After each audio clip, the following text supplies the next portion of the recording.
Week 16 wraps up with the hottest teams in the West squaring off. The Bombers riding a 5-game winning streak are in Edmonton to face the Elks, who have won 5 of their last 6. Break out the band. It's Saturday night in the CFL.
It is a family affair tonight. Trey Ford back under center for Edmonton, playing his brother Tyrell, who is having an outstanding season for the Bombers. The two Canadians facing each other for the first time as starters. You know, that's adorable, but I don't know if I'm Trey Ford in warm-up, that I am passing the ball, that I'm throwing the ball. Are we at a family picnic? I mean, shouldn't this guy be in the locker room spitting bullets to Tyrell Ford? If I'm an Edmonton receiver, I'm like, bro, what you doing? This is, you don't need to be throwing. You can throw them in the offseason. Y'all can have your hugs and kisses in the offseason. Oh, my goodness. But listen, the game hasn't started yet. Hopefully he does not do that once the game started. You know, let's get back to Jim. Jim was just disgusted. Like, the look on JB's face when he saw Trey just casually. Like, over-under picks tonight? Over-under? Are we going to go with that? Enoch, when you played against your brothers, you guys hug and kiss before the game and all that stuff? I mean, we took a lap together, but... But you guys holding hands? No, that was it. That was it. We took a lap and that was it. I didn't want to see him, and I was actually asking to see him on special teams. All right. So what do you think about that? What do you think about that? Yeah. I mean, he's a DB and he's a quarterback. That's what I'm saying. Like, that's where it's weird, right? And you know what it is, too? His teammates are probably a little bit uncomfortable, and I'd like to see who's going to say something to him. Jim will. I just did. You know what? Could we just FaceTime? I mean, even just for FaceTime looks. you in? Just... Tyrell, go in there and act like you're getting up. You can't wait to hit your brother. Don't go out there and be like you're at a picnic. Well, maybe it's his possum technique. He's setting him up. He's making him think that he cares for him. You're the only person who can do the possum thing. No, he may be setting him up. When he gets interception, he's going to talk smack and Mom loves me more than you and all that stuff. Would you call it a family picnic? This is too big of a game.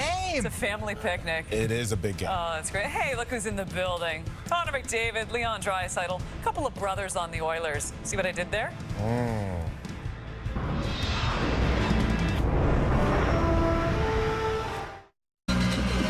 Week 16 on the CFL skid wraps up in Edmonton with a huge divisional game between the two hottest teams in the league as the Elks host the Bombers. Winnipeg has won 5 in a row and sit atop the West. Edmonton has saved their season, having won 5 of their last 6, and will hand the ball back to Trey Ford. Yeah, well, they're twin brothers, and growing up through every level of football, these two guys have played on the same team. Not today. Trey Ford is healthy. He gets to start at quarterback for the Elks. He is 2-0 this season. Tyrell Ford, his brother, is the starting field corner on defense for the Bombers. He leads the CFL in interceptions. For the first time in their football journey, the Ford brothers go head-to-head. Mike O'Shea and the Bombers, as I mentioned, have won 5 in a row.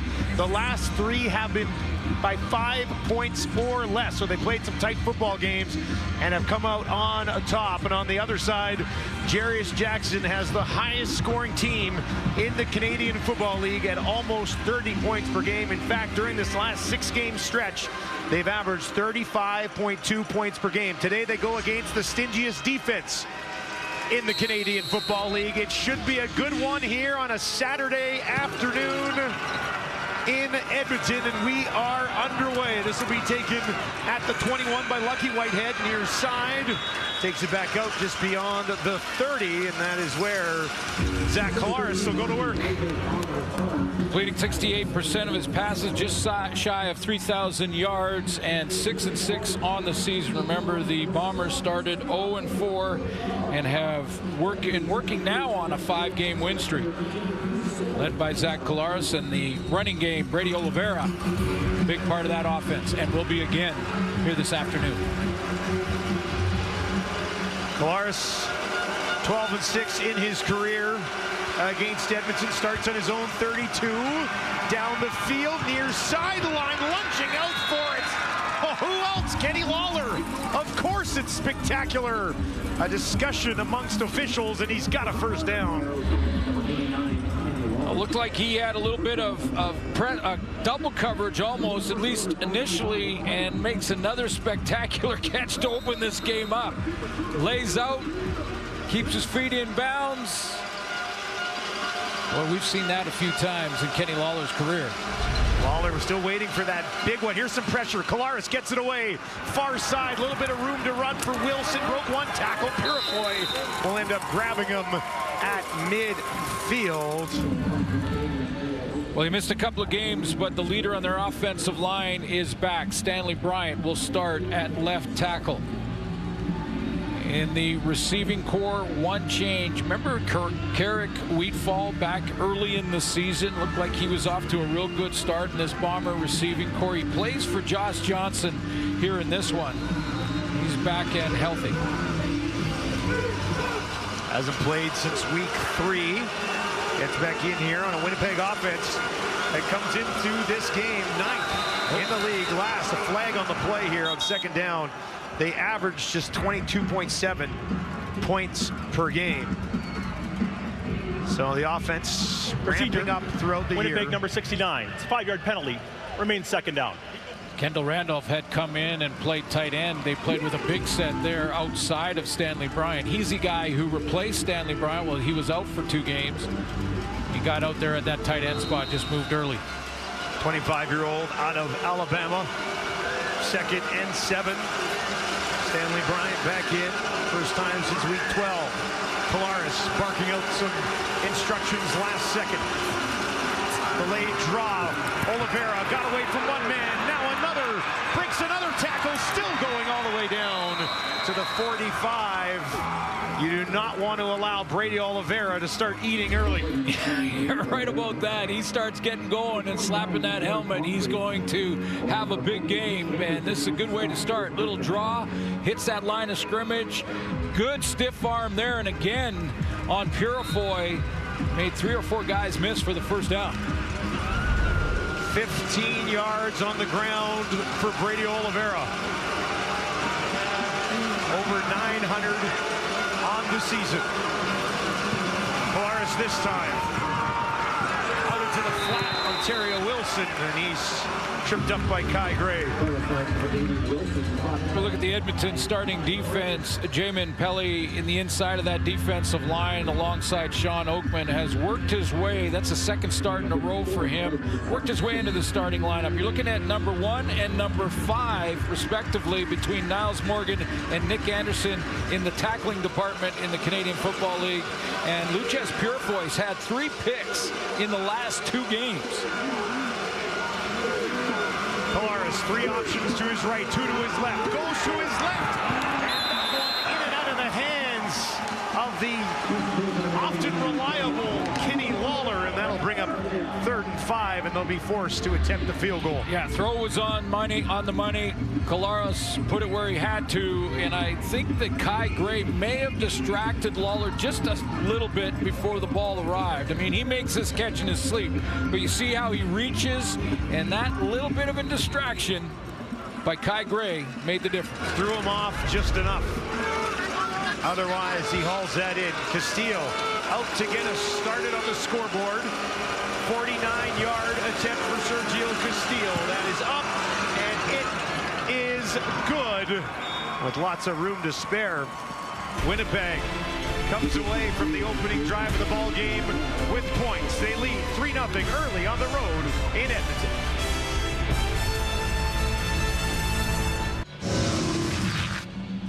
Well, as the Ford brothers take to the field for the first time today, we're going to flash it back. This is 4 hours before kickoff, a little brotherly time before the game. Yeah, way before the teams come out for warm-up, so it's okay. There's not like there's fans in the stands and they're wondering why Trey Ford is throwing it to that was at 1 o'clock this afternoon. That was real early this afternoon. Trey Ford, third start of the season, hands it off. They'll run it right up the middle. Short pickup on first down. Yeah, the 3 games, 2 starts, so he's 2-0 after the 0-7 start. The Elks, beginning of this season, they have netted over 1,200 yards of offense in the 2 and a bit that he played. The 2 games he started, and then that game against BC where he was injured. Over 1,200 yards net offense, including almost 600 of those rushing the ball. It's a different dynamic that Trey Ford brings to the offense. 10 touchdowns on just 24 drives with Ford at the helm this season. Pretty good odds there. He needs 7 here to keep this one alive. Gets it away, spin move, and that'll be stopped about a yard short into the hands of Gavin Cobb. And we'll watch to see this spot and see if Prukop will come out in a short yardage situation. I think it is a full yard short, but yeah, I see Dakota Prukop, short yardage quarterback, coming out. It's pretty commonplace now. I mean, 3rd and 1 or less, and every coach is going for it, really, no matter where they are on their field. When you have one of the better short yardage quarterbacks in the league. Now, I say that when Calgary didn't do that. I wasn't going back there. I still don't know what happened last night. Prukop trying to push it ahead. Look at the Bombers defense here. They might have stuffed them. That is going to be very close. Needed the 50.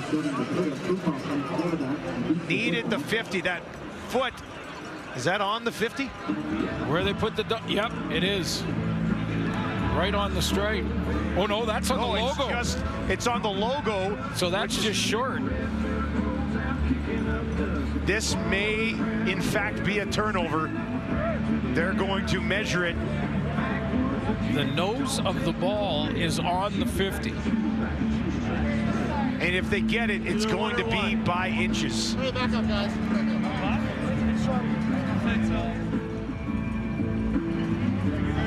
Prukop never really got that initial big surge, and have the Bombers taken this ball away from Edmonton early. Oh my goodness. Man, What's the call? what is the call? First down. It could not have been any closer. Wow. Have you ever seen that? Well, forget game of inches, game of quarter inches. That's exactly what they got us by. It was like a quarter of an inch. Wow. Woo. Little sigh of relief for the short yardage quarterback there. Wow, that was just enough. First down on their own 50. On the ground again, Brown pushing it ahead, far side of the field. And that extra effort might have another first down. They've blown it down. The ball, after the whistle, I believe, popped out. Well, with the linebacking core, we'll get to the Bombers starting lineup in just a second, but the linebacking core and the changes in it for Winnipeg, I'm not surprised at all that Edmonton's started out at least on first down with the run game. No question he was down by contact there. Kevin Brown averaging 5 yards per carry this season. Now a 1st and 10 from the Winnipeg 50. Ford wanting to throw here.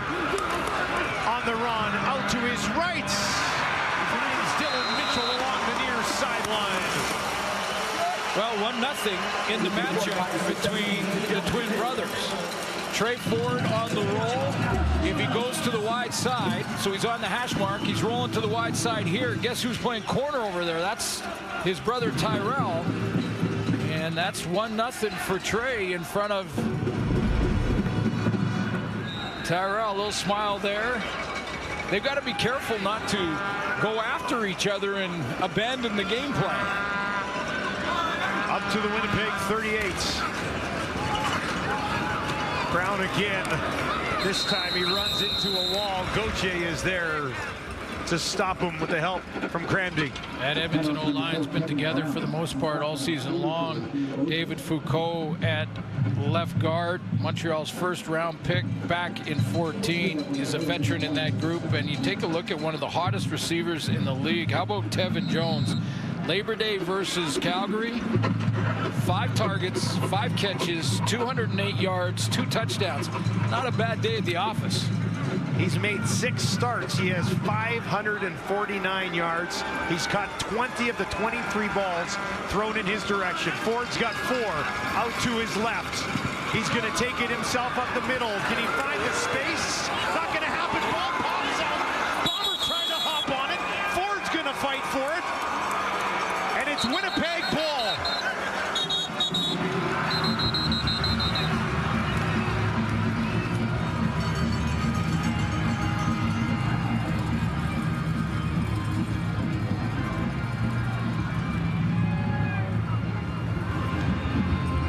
Bombers. Dedrick Nichols pulled it out. Take it away from Ford. Designed quarterback run here. Nichols strips it away and hangs on.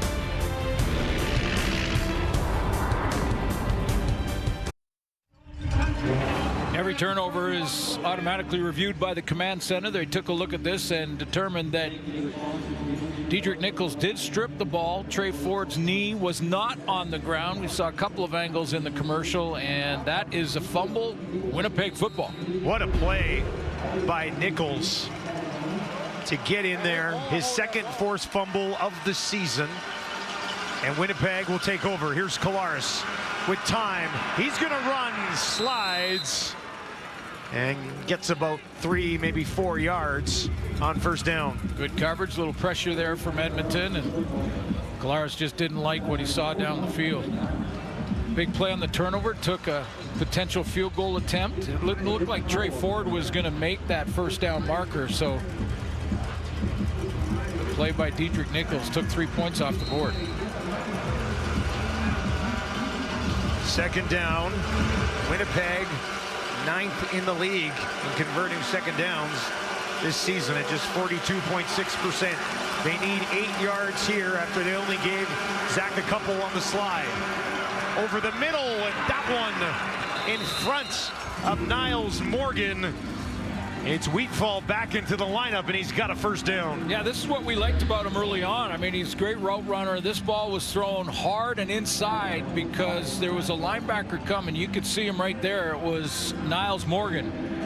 So there wasn't a lot of time for Zach Collaros to fit it in there, but he threw a fastball, and Wheatfall was right there to pick it up. Had 3 catches back in week 2. That was his 111-yard game. That's his 4th one of the year from the Winnipeg 48. They'll fake the handoff. Collaros down the field. Ontario Wilson has it. And they're into Elks territory. Good play action fake, and defensively, this is where you get in trouble. You got to have contain on the backside.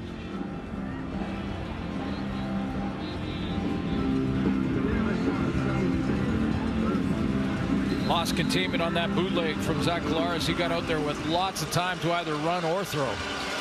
Collaros has started the game 5 of 6 for 52 yards. A work from the Edmonton 47. This time on the ground, and Oliveira maybe 2 yards on that first down carry. Well, great matchup here. Brady Oliveira, one of the top running backs in the league, has been for the last couple of years. Niles Morgan and Nick Anderson at linebacker. And take a look at this. Canadian running backs in the CFL that have led the league had 1,000-yard seasons consecutively. 3 for Andrew Harris, 3 straight for John Cornish, Normie Kwong back in the 50s. And Brady Oliveira looking to do it again this year, not far off. I was going to say, he's going to get it. Will he get it today? Collaros gets this one away, low. Did he haul that in? That was Ontario Wilson. And they're going to say incomplete. A little bit of a delay on that call from the officials. Not a bad idea Ruling on the field is an incomplete pass. Third down. Not a bad idea by Ontario Wilson to continue to try and sell it. But you see it hit the ground. Yeah. Easy hop on the turf. And they will bring Castillo out. He's hit 2 from 60 this year. Does have the wind at his back. This will be a 53-yarder straight away. Of course, spent some time here in Edmonton as well. Already hit from 49 in this game. Castillo for a 6-point lead. That one is up, and it is short. Hits the uprights. Castillo just misses it. And Winnipeg's lead remains 3. Ryan Rashog will have more on the Ford brothers when we return. Welcome back. This is a fun one. The tale of the twins. Look, they're both very fast. Tyrell's funnier. Trey's got the worst temper. Dancing fashion to Tyrell. Organization, Trey Ford. But there's more. And for that, let's send it down to Ryan Rashog. Yeah, and by the way, guys, they agreed on most of that. There was a little bit of controversy there. I want to talk about wrestling, though. So apparently the two of them got into a wrestling match back in college. In fact, in the locker room, there was a tournament going on, and apparently Trey was really good, kept getting guys to tap out and stuff. And then it was time for him to wrestle Tyrell. Trey says Tyrell would just lay on his back with his feet in the air, kicking everybody away so nobody could get anywhere near Tyrell. And then when the two of them wrestled, he did the same thing. He just laid on his back, kicking his feet in the air so nobody could get anywhere near him. Eventually, everybody got bored and left. The two stayed at it, and they're both willing to concede that it was a draw. But brothers to the end, fellas. Worst wrestling match ever. Apparently, and we haven't confirmed with both, when it comes to video games head-to-head, Trey has the edge there. Trey has the ball now. Willie Jefferson coming after him. Gets away. Looks down the field and has to dump it off in front of Curly Gittins Jr. Let's take a look at the Winnipeg defense, and congratulations again to Jake Thomas. Now 201 games. This is 201 for Thomas out of Acadia. Big changes in the linebacking core. No Adam Bighill. He's done for the season. We wish the best for Adam and a speedy recovery. So Tony Jones gets his first start at middle linebacker. He started at the weak side, but not at middle. So Tony Jones will start at the middle, and we've got Michael Ayers at the weak side linebacker. You take a look at Tyrell Ford right there. It's 1-0 Trey so far this afternoon. 2nd and 10. Ford laid it out there. Gino Lewis looked like he was interfered with, working against Bonds, and it falls incomplete. Well, let's take a look at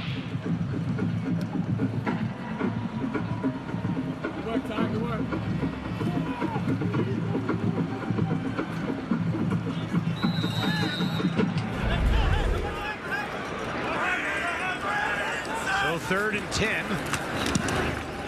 And that is hammered away by Jake Julian. He can really boom it.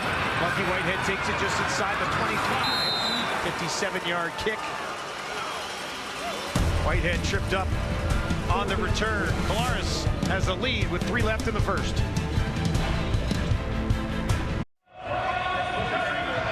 Ford brothers will certainly be in the spotlight throughout the game. But just to follow up on the video again, they were playing that new NCAA football game, and Trey was having his way with Tyrell. And then they play NBA 2K as well. Apparently, Tyrell's a little bit better, but Trey still has the advantage there. Yeah, and when you say the NCAA football game, we're talking 75, 80 to 15, those kind of scores. Yeah. But to me, it was the matchup of their speed. Who was the fastest guy? Which guy? Like, we saw the 100 meters versus the 200 meters. Okay, but which guy is the fastest guy? And they both told us, and we talked to them separately, so they didn't know which we asked, what questions we asked each guy. He said, on the turf, it's Trey. Or excuse me, on the track it's Trey. On the turf, it's Tyrell. Interesting. Cordell Jackson makes a great play for the Edmonton defense as they handed it off again to Brady Oliveira. There he is. That's great run support from the secondary. You know, playing run defense isn't just about the linebackers. I mean, we always set up those matchups, linebackers versus the run game, but all 12 defenders are important to support the run. Jamison Sheen set to kick it away for Winnipeg. Dylan Mitchell takes it cleanly just inside his own 20. Almost tripped up, broke one tackle. And now 4 or 5 Bombers will wrap him up before he can get out beyond the 40. Coach O'Shea working his way up the list of all-time greats. There he is. There's win 1. Look at that. That's a young-looking babyface. Michael O'Shea. Back when they called him Mike. Now it's Michael. Now it's Coach. After all these years and passing Bud Grant. Remind a lot of the fans that are with young coaches have that itchy trigger finger if things go a little sideways during a season. Michael O'Shea in his first year with the Bombers won 7 games. They were patient, gave him a year 2. He won 5 games in year 2. And that's where you think a lot of organizations panic. And pull they the plug, you're out of here. Yeah, it's been 2 seasons. You haven't got to 500, you're out. And they didn't. He's been in double figures ever since, and this team has led the West 3 straight years. 9th all-time with 103 wins. 4 straight trips to the Grey Cup, winning a couple of them. 2nd and 8 here for Trey Ford in the Edmonton offense. Ford from the pocket, dumps it, that's out, and is it intercepted? Laying out and going after it. Tony Jones, the former Elk, takes it away. Well, Tony Jones, this is a hustle play. So if you're a young player watching this now, watch Tony Jones here. He's middle linebacker. He's going to go to the line of scrimmage like he's going to protect against the run and take his gaps. He hugs the line of scrimmage. Then he sees the ball go out, so he keeps hustling, turns, and when you hustle and you get to the football, good things happen. Tony Jones playing for Biggie in the middle makes a big play for this Bomber defense off the tip. Right through the hands of Justin Rankin, and watch, it goes off his helmet and up into the air, and Jones just lays out and gets it. He'll take it away at the Edmonton 45. Great field position for Collaros here. Oliveira to his right. Collaros on the run now, pressure coming, has to throw it away. Once again, the speedy Nick Anderson all over him. Remember when Zach Collaros a couple series ago got outside and he hit that deep crossing route because there was no containment. This time, the Elks have secondary contain at the top from Nick Anderson. So he looks like he's going to go coverage, and then they go secondary contain for him. So he takes the right angle, doesn't allow Zach to get outside close to the sideline so he can either run or throw. Time ticks down in the opening quarter. Final play here is a 2nd and 10 for Winnipeg from the 45. 3 options out to the right for Collaros. Looks in that direction, throws down the field. That intercepted the other way. It is taken away by Darius Brett. And the Elks defense answers right back. 14th interception of the season for Zach Collaros. Lays it up there, and Bratton slides inside and takes it away.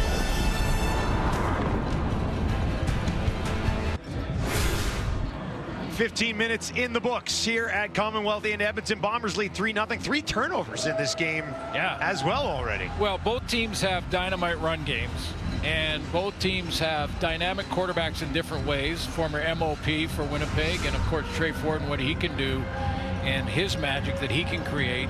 And yet it's been the defenses in the first quarter that have stolen the show. A couple turnovers, and the defenses are winning so far.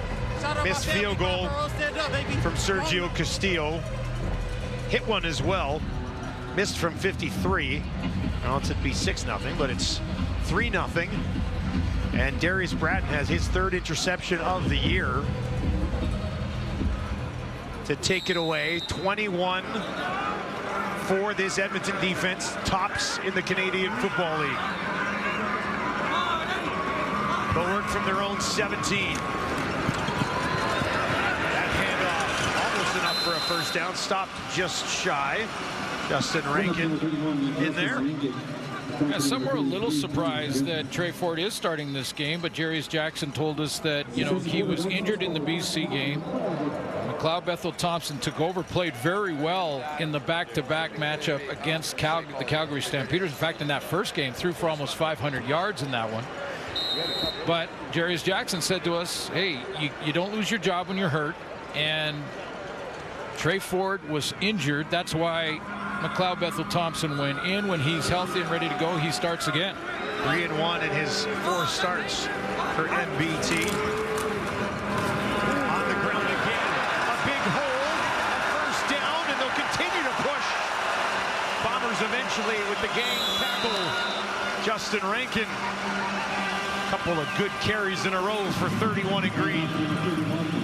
Brett Boykos gets a good block down here. He's gonna collapse this down in this direction, and watch how Rankin shows great vision here. A lot of down blocking, and Rankin with that cut to the backside. He sees the backside hole, and that's the one he wants to hit. You got to have your head up and your eyes downfield to be able to do that. Don't look right at the lineman. A little bit patient at the line of scrimmage when he took the handoff, and he bounces into daylight. Nice run. 8 runs for Edmonton, just 5 passes so far in the game. And they creep up towards midfield here. Ford hands it off again. This time, what a tackle. Retta Cramdy is there. And Rankin actually gets stopped for, I believe, a short loss. Cramdy is free off the edge. He doesn't go into any pass drop or anything. He's going to play the run on first down. He takes 1 step inside. Good form tackle. It's a good one in the open field.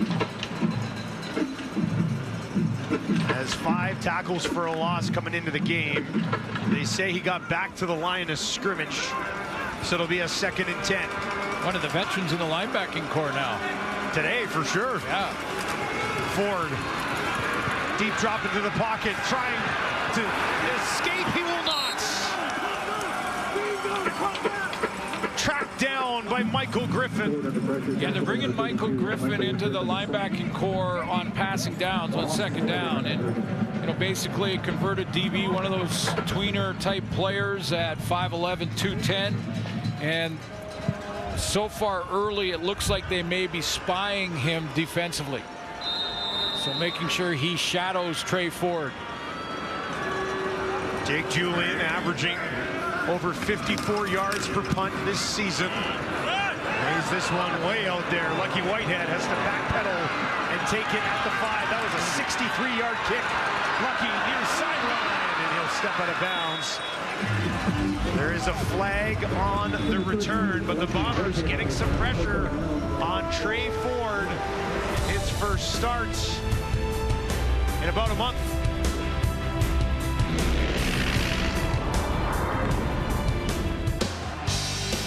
Well, as we continue to wrap up Week 16, a look ahead to Week 17, a rematch of the game we're watching right here. Trey Ford, Willie Jefferson from Princess Auto Stadium in Winnipeg to get us rolling on Friday Night Football. And then a big one, Bo Levi Mitchell and the Tiger Cats hanging around. They'll head out to Vancouver to take on the BC Lions. Another huge game for both of those clubs. Well, how about these two in the back-to-back? Winnipeg wins both. They're front runners for first, big time. Edmonton wins both. They're talking playoffs. Holding on the return, back them up to where they're starting here for Winnipeg. Lucky had taken that out around the 25. But you're right. 4 huge points in this home and home for Winnipeg and Edmonton. The 4 you get, the 4 the other team doesn't get. The way this season has gone in the West, you almost feel like a split's inevitable because everything's been so tight all year long. Kolaris in the pocket, jump pass, gets it to Dembski, near side, and Dembski's going to be stopped a yard short of a first down. Nick Anderson again with the line on him there. It's a long yard. It's almost 2. It is almost 2. See Anderson, he drops into his drop, and then with the dump in the crossing route, he's the guy who reacts and hustles over there. Passes his teammate Niles Morgan to get Dembski out of bounds. O'Shea thought about it. Yeah, he walked right down and took another look. He's still looking at it. Strevler out. Terry Wilson expected to handle the short yardage duties. And probably not in that spot. If you're going to be stopped there, you're just handing points the other way to Edmonton. Jamison Shane will see if he can kick this into the wind.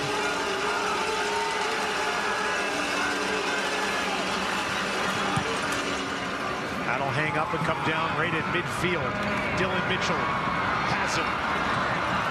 Runs out of room, gets a little bit of an extra push.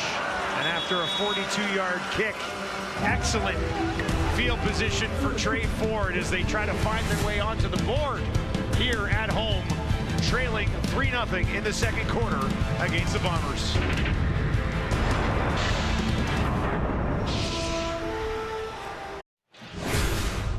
Well, what a season for Tyrell Ford. 6 interceptions so far, ties him for the league lead with Roland Milligan. Yeah, and in this matchup, you know he's excited to play against his brother. He's got to guard against trying to jump routes and get out of his game because he has had a dominant season. He's played fantastic. I mean, an all-star caliber year. Kevin Brown into the game and running back finds a little bit of space, and they'll get an extra push from his offensive line. Look at this. Late flag out of nowhere. Now, they've got a first down, but that flag came in during the pile-up at the 35. And got the whole gang. That looked like a rugby scrum moving down the field.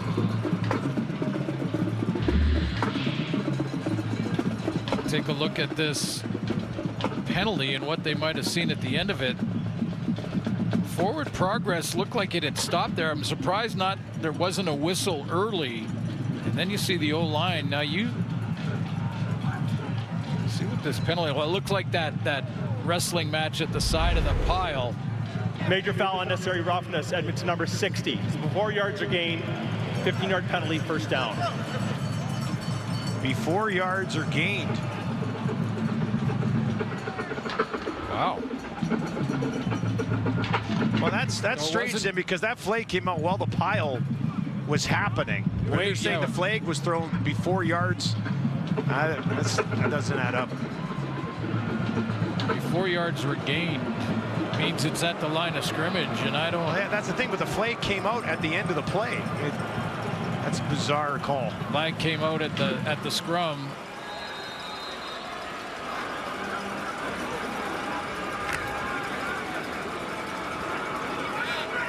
All right, so they're going to say it was penalty came before they got the first down yardage, which is why they take it all the way back and then tack on the 15. So first and 25, quick completion up to midfield. Here's Trey Ford on the Battle of the Brothers. I don't think it's that bad. Again, like, it's just football, right? At the end of the day, we're just going to play. It should be fun. I'm sure my dad's excited to watch. I don't think he cares who wins, to be honest. I think he just wants to see both of us play well. So, but, you know, if I play really well, Terrell can't play really well. So hopefully that's the way it goes. Second and 17 for Ford. 4 options out to his wide side right. Hangs in the pocket. Down the field. Gino Lewis has it, but he'll be well short of a first down. Here's Tyrell Ford on bragging rights being on the line.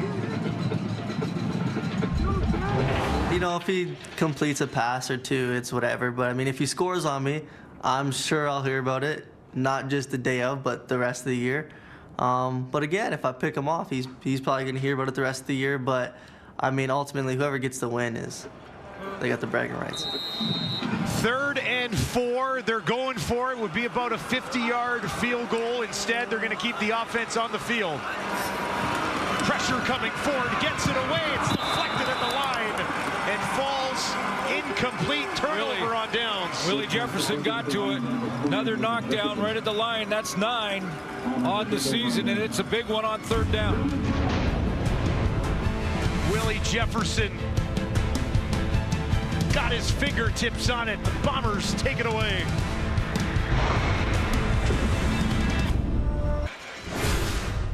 Stanley Bryant is back, and he brings essentially the most impressive offensive lineman resume ever. For more on this, let's send it down to Ryan Rashad. Yeah, all kinds of quiet leadership as well, Dusty. I was chatting with Michael Shea about that. He said one of his best traits is, you know, some players, when they get mad out there, they'll get chirpy, whether it's at their opponents or their teammates. They'll act up a little bit, maybe let it affect their play. Stanley Bryant, when he gets mad, Michael Shea says he translates it into exceptionally good play. Doesn't matter how mad he is, he just plays better, controls the temperature for the rest of his teammates. They see it, guys, and they follow it. But it's that quiet style of leadership where he dictates with the intensity in his play. Well, and it's that leadership that is one of the reasons that the Bombers, maybe the main reason, are always the lowest team in the league in penalties. I mean, they just don't make those bad decisions. And as Ryan just said, focus on the next play. And the way you get an opponent back, if you think he gave you a cheap shot or something like that, is by winning the next play. 5 yards for Brady Oliveira. Now they'll put him out in the slot to the right of Collaros. Collaros throwing here. And the catch is made. Tackle right after, but Wheatfall's got his second catch of the football game. Cordell Jackson was there quickly. Carrick Wheatfall, did he make this catch? It looked like he... Oh, yeah, caught it, turned it. Collaros on the run to his right, down the field. Drops it in there. And Ontario Wilson got underneath it. Bombers snapped that ball quickly on the last one. Jarius Jackson was still kind of trying to look at the replay, had the hand on his challenge flag, and now a discussion about this one. Maybe early to me, but it seems to me that there's been a little more bootleg, a little more getting Zach Collaros out on the edge, throwing the football in this game than we've seen in the past few.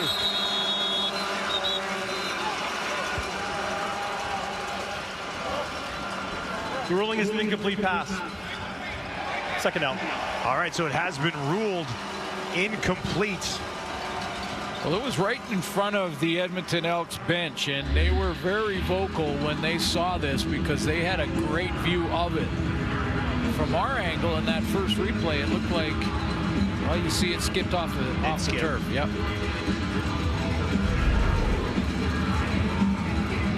Wilson still saying I had it. There was a little skip there, though. Yeah, no, it went. He had both hands on each side of the ball, but you saw it hit the turf and skip into him.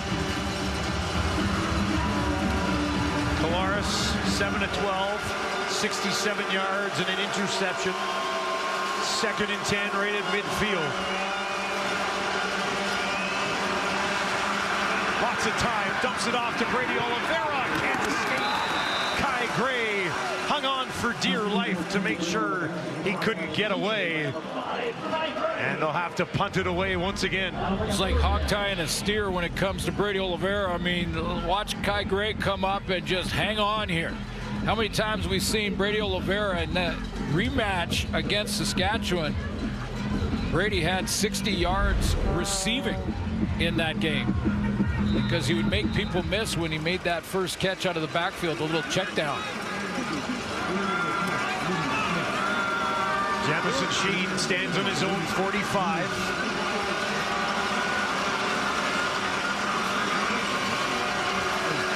Ready to boot it away once again. That one, end over end, hangs up high, eventually comes down. And a short return on the play from Bynum. This is one of the reasons that they've turned and saved their season, basically. Turnovers have been big. Well, winning 5 of the last 6 after an 0-7 start, and yeah, they just started winning that turnover battle. Now they're behind tonight by -2. They're 3-1. Turnovers for Winnipeg. But big reason why they're back in the fight. And a win here this evening, and they are seriously back, hunting down that final playoff spot in the West. Hand off again, right up the middle, face mask on the play. Brown would have had the first down anyway. Pretty blatant face mask, it looked like, from up here.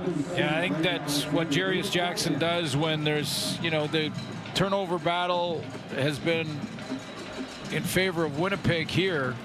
So he goes back to the Major run foul, game. face mask, Winnipeg number 49. 15 yards added to the end of the play and a first down. That has been throughout these 5 games in their last 6, and the ones they've won, that's been the key. The run game has been night and day different than to start the season. You'll see the face mask right there.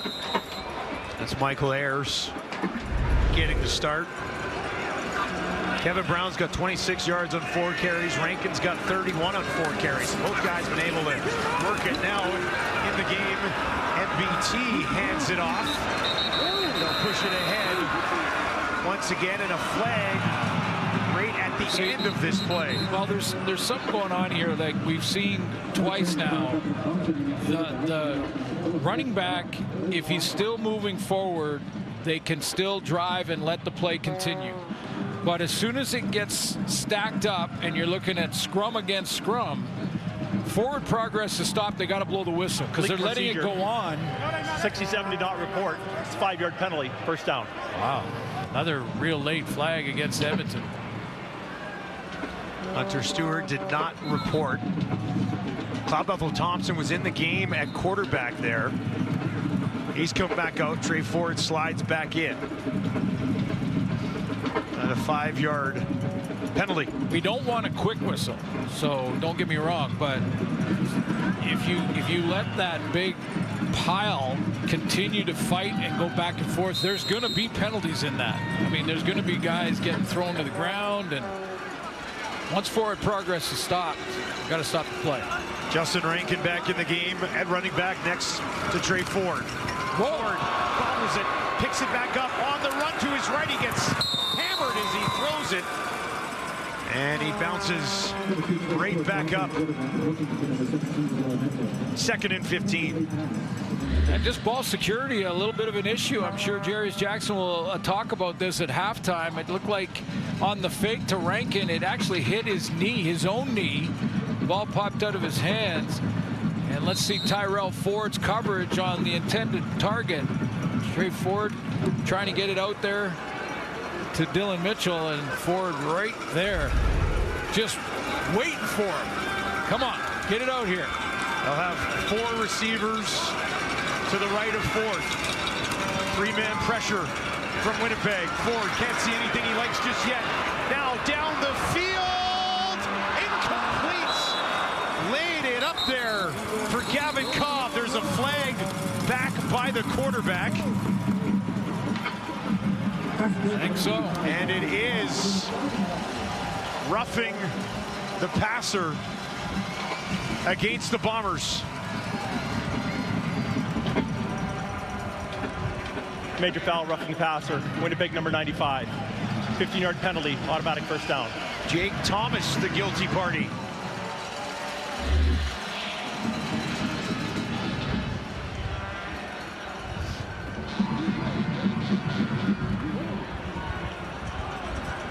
Ball's out there. Ooh. Looked like much. Touched his head though, and that's why they blow it down. Now Rankin on the far side. One tackle, pushes ahead, and what a burst from Justin Rankin. He is fired up. It's that time of year too. It's getting colder, a little frost out there in the morning, especially in Alberta. But this is the time of year where your run game, if it starts to hit its stride, can really help you in the playoff run. They have been most effective so far today on the ground. Rankin in behind Ford again. And they'll give it to him. Up the middle. 4 yards on that first down carry. Second and manageable. And you would think they'd be within field goal range already. A lot of that zone read type look of plays here offensively for Trey Ford. So where he takes the ball on the shotgun snap, turns sideways, and then holds it out there for either Kevin Brown or Justin Rankin, who's ever in at the time.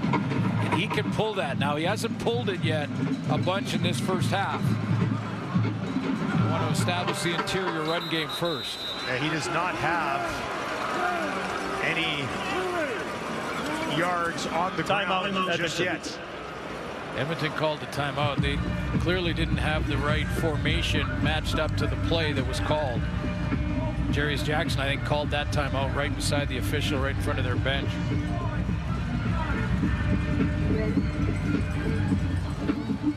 So once again, we talked a lot about Edmonton and their ability to run the ball as of late. And they've carried it 10 times so far in this game between their two running backs for a combined 72 yards. They're averaging over 7 yards per carry here in the first half. Hasn't led to any points. They're still being shut out by the Bombers. But they've got the running game going so far. This is without Javon Lee. Yeah, I was going to say. Another guy who's had a phenomenal year, actually leads the team in rushing. But when any of these guys have been given an opportunity, they've done very well. All three of them have 100-yard games. And Rankin in there now next to his quarterback. 2nd and 6 from the Winnipeg 41. Ford gets it out. Tevin Jones has it. And he is going to be marked just shy of the first down as we are inside 3 minutes here at Commonwealth. Elks trail 3-0.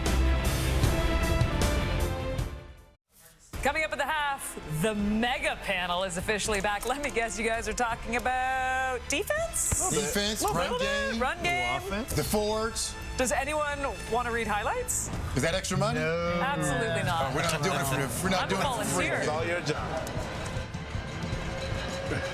Those guys are getting paid? What? This is third, and we're talking inches. Yeah, you go for it here. Not halftime. Not the end of the game. It's not guaranteed, but you go for it here. Prukop had a close call earlier, pushing it ahead, and that'll be enough. First down, Edmonton, and they'll stay on the field here with just over 2 minutes remaining in the half. Yeah, run the regular offense, no question there. And I think we're just literally moments away from on that sort of run formation that we're seeing from Edmonton. That Trey Ford pulls it. I was just saying, at some point he's going to pull it. Yeah, right? get to the outside, and then he, as long as he breaks contain and gets out there, he puts the DBs in a bind.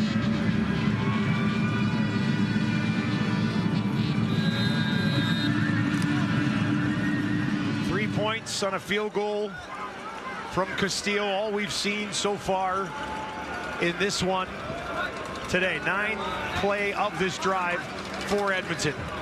They'll give it to Brown. Can he find some space? Hesitates, pushes it back up to the line of scrimmage. Ball pops out. The Bombers are on it again. 4th turnover of the game for Edmonton. And the Winnipeg defense does it again. Who pulls it out this time? It was Diedrich Nichols that started this turnover fest for Edmonton, and they're in scoring position. That looked like it was a hit. That was Jones. Punched it out. Right there. Yeah, I think that was just tackling the football by Celestin Haba. Haba stepped up and tackled the ball there. One turnover on downs. 2 fumbles and an interception. Here's Dembski. Dembski pushing it ahead. And Dembski finds a first down for Winnipeg to start this drive. One of the things that the Bombers, the reason they become dangerous on offense is all their pre-snap motion and their motion that comes from side to side. They're not always just waggling towards the line of scrimmage like every team does. They're using the width of the field. They get a lot of those fly sweeps out there to Nick Dembski like we just saw, but they'll come right back with an interior run to Brady Oliveira. First and 10 for Collaros from his own 48. Brady Oliveira gets it this time. Short pickup on first down. Morgan and Anderson in on the tackle. See, if you go back far enough, you'll see the pre-snap action. See receivers going over here, another receiver going over here. It looks like the play might be going in that direction, but nope, it comes back the opposite direction. The whole purpose of all of that pre-snap stuff is just to take the attention of 1 or 2 of the defenders away.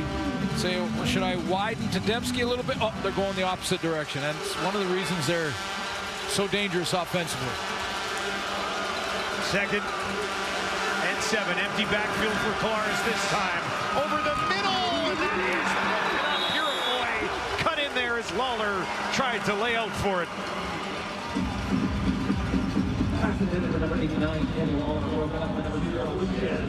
I'm not sure Purifoy got his hands on it, but he did break on that and again distract Lawler going down for that one.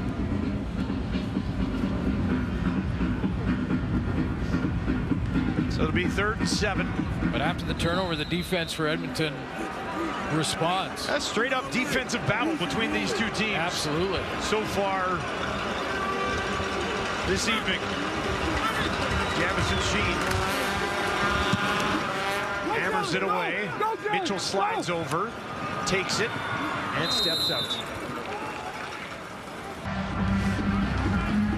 58 seconds to work for Trey Ford. See that Gretzky, Connor McDavid, Draisaitl, somewhere in the building. They're here walking around. They were down on the field earlier. Down on the field and warm up. We heard from Ryan that Connor McDavid wanted to just get real close and see how big and fast these guys really are. Suits isn't joking. That's why he wanted to get down there. Yeah. To get a look.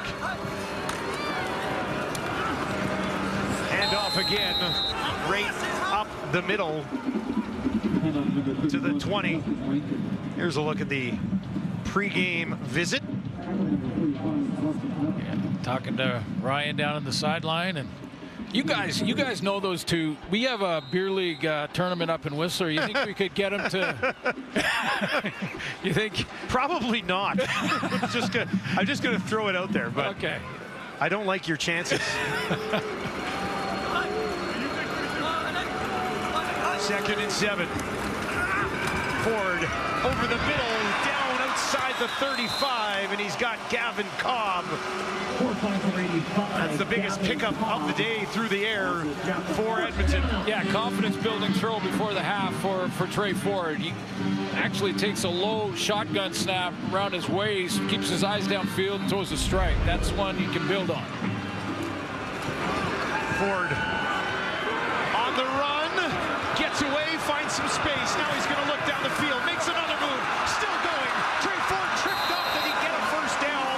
They'll mark him just short with 18 seconds on the clock. Yeah, that's his problem here now for the first half. He's got to try and get that one more play done and get a chunk play here to get in field goal range. A little bit of the magic. Clock ticks for Edmonton. Ford down the field into double coverage. Gino Lewis can't get there. Incomplete is what they rule it with 7 seconds on the clock. Trying to double move down there, but the Bombers defensively weren't buying it. Bonds was deep. He gets his hand on it and trailing. That was Michael Griffin, who's seen a lot of playing time in this first half. All on 3rd and 1 with just 7 seconds left. They will kick it away. Julian into the game to punt it to Lucky Whitehead. I did not see 3-0. Yeah, I'm not sure. I'm not sure that punting it is the best option here. You might be able to kill that time with Trey just running around. Kill it. Now you're giving the Bombers a chance for a return. Towering kick. Whitehead brings it out of the end zone. 16 in the end, it doesn't matter. And Winnipeg with a 3-0 lead over Edmonton. 2 huge points on the line, and neither defense really giving up anything. Well, I'm going to just say it before we get to the panel, because defense is allowed to win. We've got a lot of offensive guys. So defenses are allowed to win, and they won in that first half. Both sides. Tony Jones, former Edmonton Elk, with this interception right here. That's his first of the season. One of 4 turnovers that the Bombers were able to come up with. 1 turnover on downs, couple of fumbles, and that interception from Tony Jones. And a Winnipeg defense that's been the best in the league so far this season, living up to it here in the first half. Tony Jones is standing by with Ryan Rashok. All right, thanks. You had to kill some time there, Dusty, because Tony needed to catch his breath. Bit of a push downfield there. Real defensive battle, though. What would you say about the way you've defended? I think we're doing a pretty good job. There's still always a few things we can tweak up, but at the half we're up. That's what we need. So we just come and finish this next half. Always a good sign when you're forcing the turnovers. What are you doing well to make that happen? We're just playing Winnipeg brand football. We believe in JY's JY schemes and stuff like that. So we know if we all go out there and play all 12 people together, we'll be a hard team to beat. All right, man, go grab a breather. Thanks. Thank you so much. All right, Kate, back to you in the panel. Milt, over to you. Points. We want points. You don't like the defensive battle? Points. I don't mind the defense. I'll say that.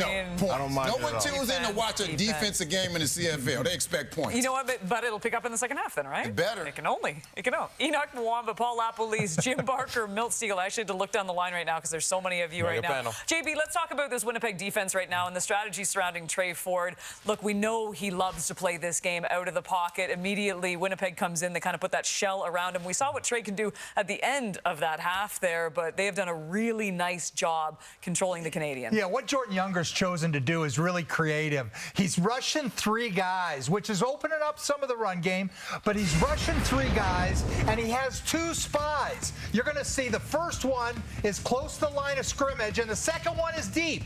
As soon as he sees Trey take off, he's going to close from deep. If Trey sits in the pocket, he's going to sit in the middle, and you're going to see that right here. Now this happened to be not sure what that was. Okay, and this is he's going to go back again.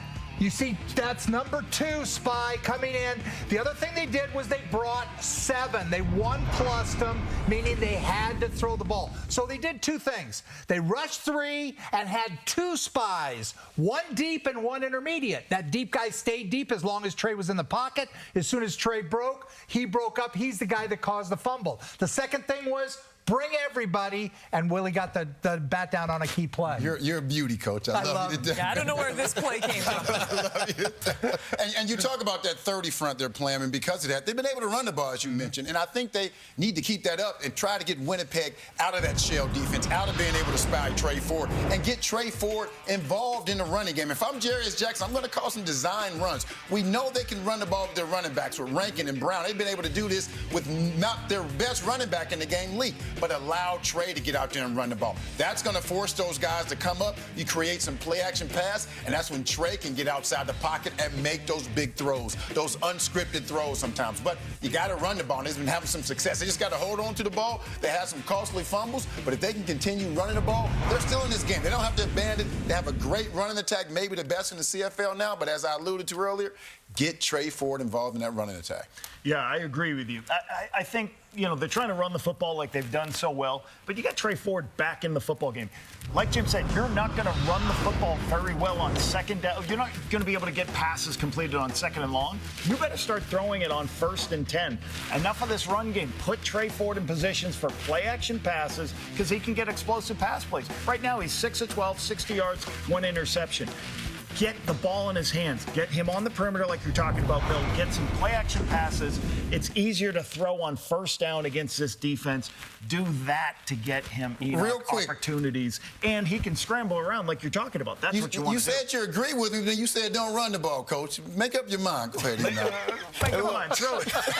Contrary to popular belief, I am enjoying this defensive battle, Milton. You got Zach, you got Lawler, and Brady. That trio is being neutralized right now by that defense by the Edmonton Elks. They're doing a great job of, you guys talked about Trey Ford being kept in the pocket. Well, Zach didn't have much area as well to run. You see him here tries to escape the pocket. He has nowhere to go as well. He tries to stay in the pocket and tries to throw.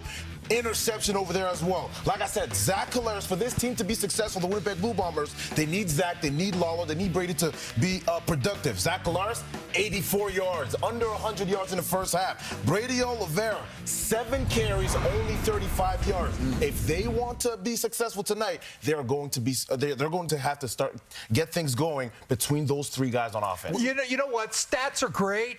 But there's 4 turnovers by Edmonton and 1 by Winnipeg, yet it's 3-0. It's 3-0. Yeah. Oh, my goodness. If I'm Edmonton, I'm in there celebrating. Two offensive minds right here. How do you use Trey Ford in the second half? What do you do with him? Like I said, I'm going to put him in position to use his legs and throw the football. That way, those explosive plays like Kate talked about right before the half shows up, put the ball in his hands as much as you can. I know we want to run the football. I know you want your tailbacks to touch it. Put your best player in positions to make plays. Yeah, and again, getting him outside the pocket. That's and that a lot of that has to do with Winnipeg, and they won't let him go. But if he gets outside the pocket, he's dangerous. There's no doubt. This is what I like. Now we have dueling hosts because now Milt's asking the questions. So I'm like looking at an opposite host. I got 3 analysts in between. You know what, Beagle? I'm just going to go home at this point. You enjoy the rest of the show. You can read the highlights. Word. Right, coming up. We need some points. All right, let's see you later. Bye-bye.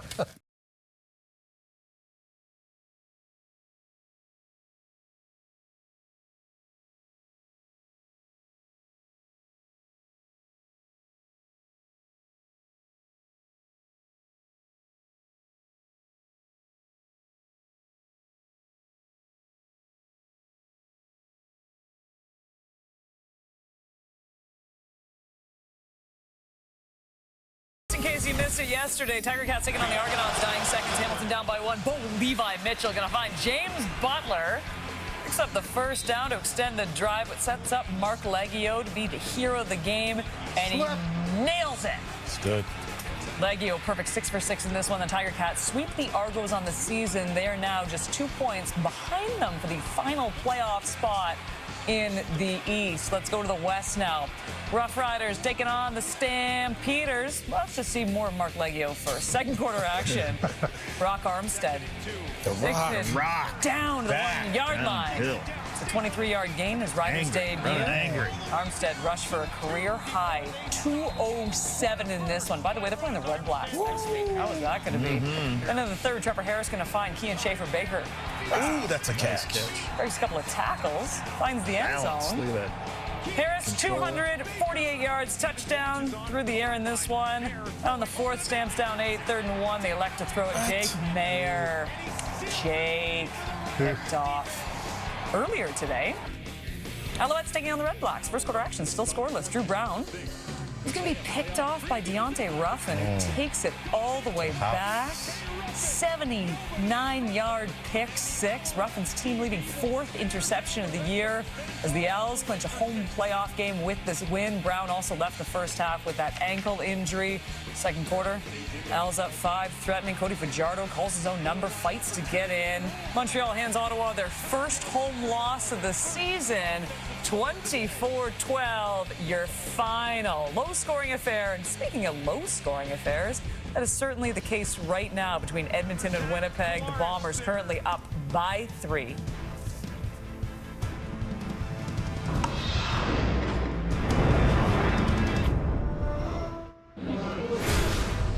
Second half action coming up here in Edmonton, where the Elks trail the Bombers 3-0. No points, 4 turnovers for Edmonton so far. Head coach Jarius Jackson stands by with Ryan Rashad. Well, Jarius, I guess the only place to start is with 4 turnovers. What's the message in there to the group? Because that has to be frustrating.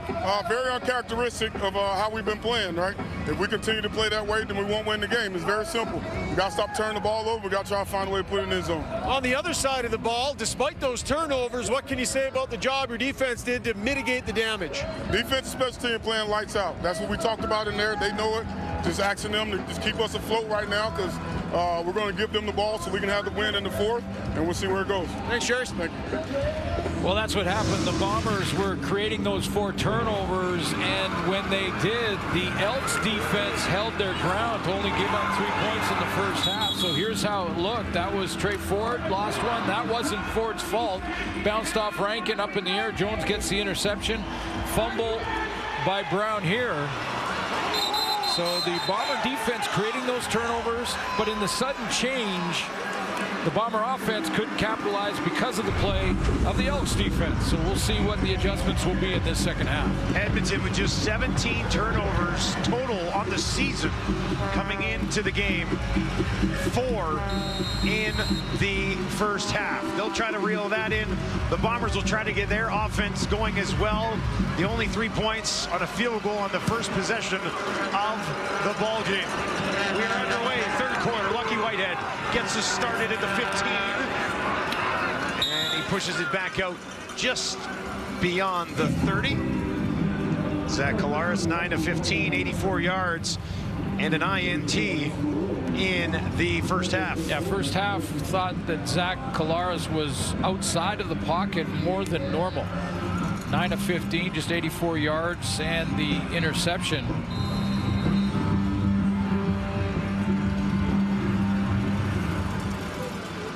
Anticipating some Edmonton blitz packages and wanting to get the quarterback outside of that. They'll start it on their own 31. Collaros wide open, and that'll be a first down into the hands of Kevin Sklercius for the first time in this ballgame. It truly is a game about adjustments and what offense comes out. A little crossing route here to get things started. Elks drop back into a zone, and Sklercius on the crossing route. True test of adjustments here in the second half, isn't it? For both teams. Yeah.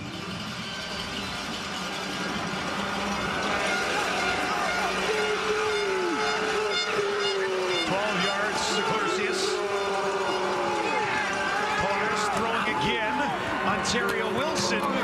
He'll be wrapped up at the 50. Bratton and Anderson on the tackle. Both teams coming off the bye weeks. Both teams have lots of rest, fresh legs. Buck Pierce, let's see what his adjustments are when away in these first 2 plays from Brady Oliveira. I'm sure we'll see more of him as it goes on, but will they use him in the passing game in this second half or go back to the run to Brady? 7 carries for 35 yards.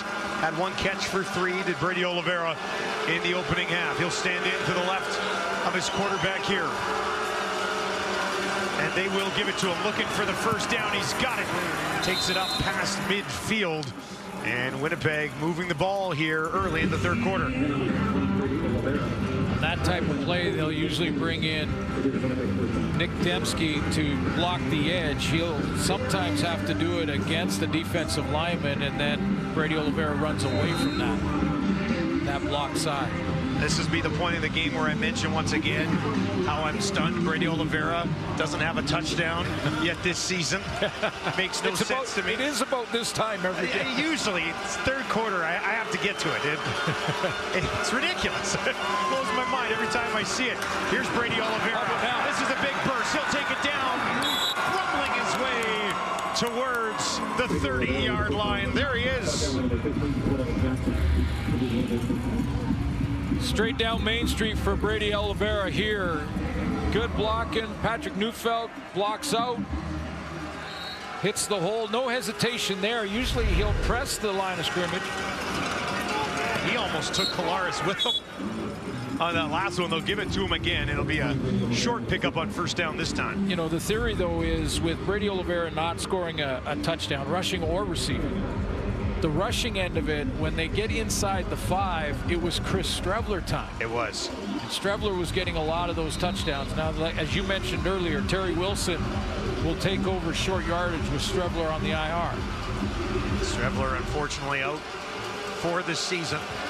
But wouldn't be surprised at all if they get inside the 5 that they leave Brady Oliveira and give him the ball down there. He's pretty good at it, too.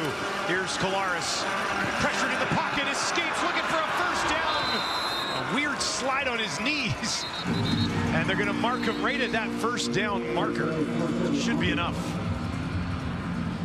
It is a bit of a transition, and quarterbacks and defenders and all players on both sides are trying to figure out exactly how to protect the quarterback and still play physical football, and it's going to continue to sort of evolve, and I think it's at times confusing players, and that's why this slide looks like this. Zach Collaros is not sure, should I slide feet first or should I dive or just, and the defenders did a good job of missing him. He does get the first down.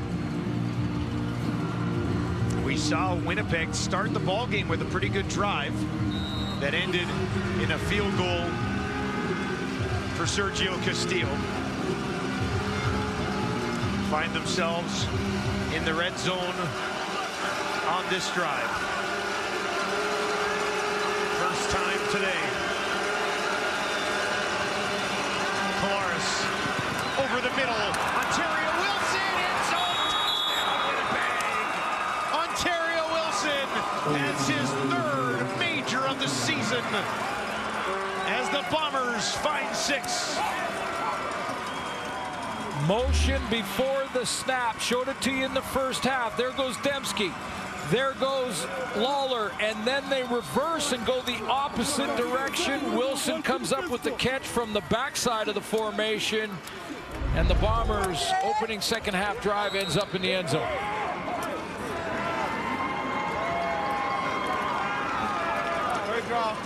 Castillo for a 10-point lead on the road. Makes no mistake.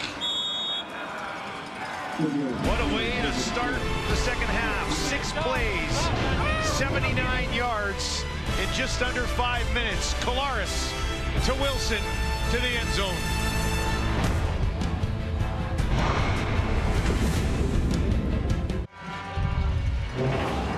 This Bomber pre-snap motion can influence the defensive backs too. Watch Cordell Jackson move up and not in to help coverage on these crossing routes. He sees Dembski, he sees Lawler coming one direction, and he steps up, and now Wilson is, and 2 receivers are inside. He can't get that leverage back. He's chasing, comes up and is late on the tackle, can't make it. Touchdown Winnipeg. Bombers 2-4 on the road this season. Lead by 10, ton of game left. Here's Mitchell, runs out of room on the return, just secures the ball and is taken down at around the 27. Here's Trey Ford's first half. Well, they just were recovering from all those turnovers. They had some issue with ball security early, and then Trey Ford had a couple of drives, and late in the half, we saw him start to move around, throw off schedule, get outside, do what he does. A lot of that magic show where he starts running around. But I think it was Milt at halftime said, love to see him get involved in the run game too with those RPO type of running plays. Have not seen that yet. He's handed it off a ton. There you go. This time they'll open it up. That'll work. And they find Dylan Mitchell, and Mitchell takes it out. Big pickup, almost to the 50. So there's the first pull. So we saw all first half, he was given to the back here. This time it's Rankin. This time he pulls it, gets outside a little bit, and throws that hot route. He can throw or run here. Run, play option. So to start the second half, that's one of the adjustments.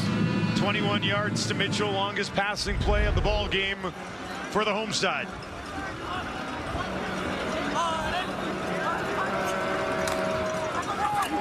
Ford again gets it to Tevin Jones, turns it upfield, a little bit on the hurdle, and he's tripped up.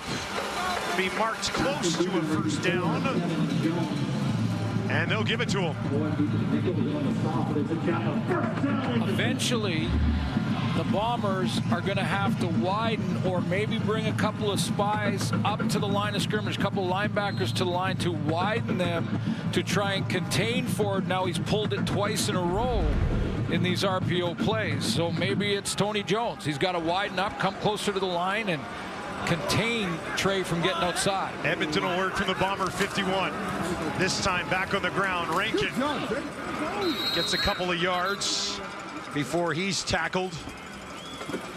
Right at Cramdy, Jake Thomas in there. Yeah, it's a good reaction by Jake Thomas. Close up what looked like a pretty good gap up the middle.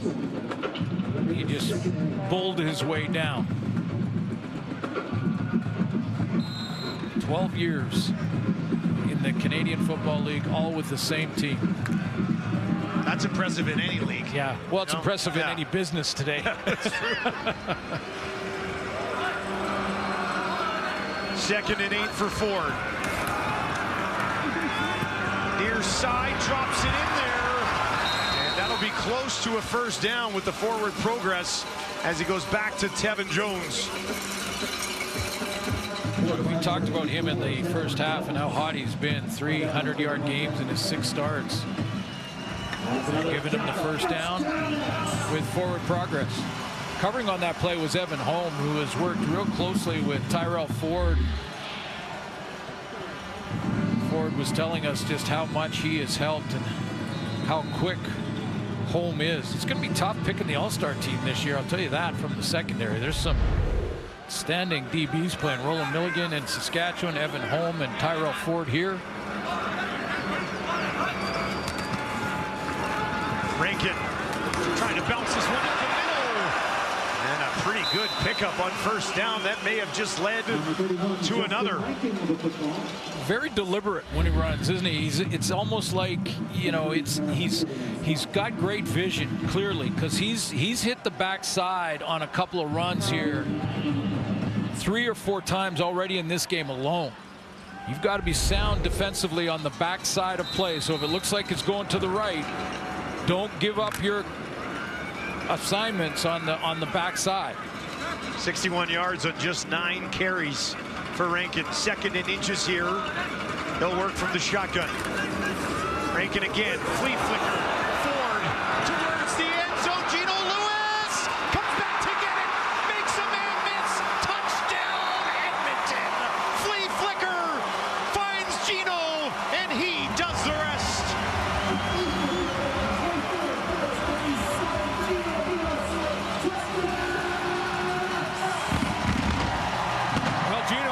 Made the play. It was underthrown, and it looked like Brandon Alexander was going to get there. He was coming from the safety spot, and it looked like he was undercutting it and ready to take that interception. But because Gino Lewis came back to the football, fought to it, got to it, and then found it in the end zone, took it to the house. Hey, come on. Hey, let's go, Gino. Let's go. Makes it a 3-point game. What a response from Edmonton.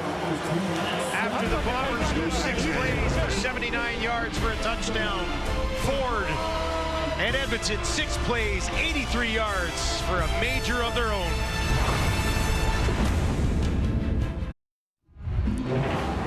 You know Tyrell Ford wants to get his brother in an interception. Well, he thought he'd come up and try to help on the run too. Number 30 steps up right here.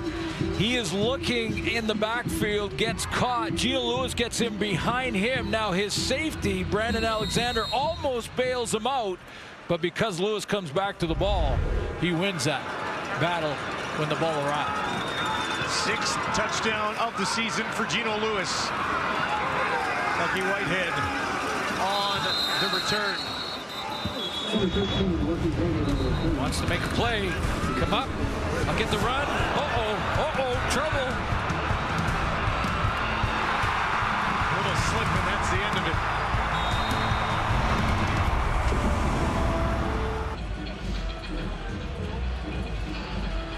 All right, we believe we've got an ejection in this ball game. Let's go down to the field.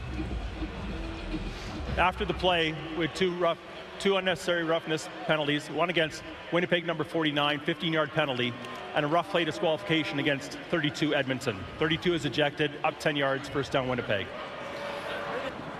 Leon O'Neill Jr. ejected from the game. Michael Ayers with the flag on the other side of the ball. Well, we'll show you exactly where it happens. From a little bit off here, there is the two players going at it, and you'll see a couple of punches thrown.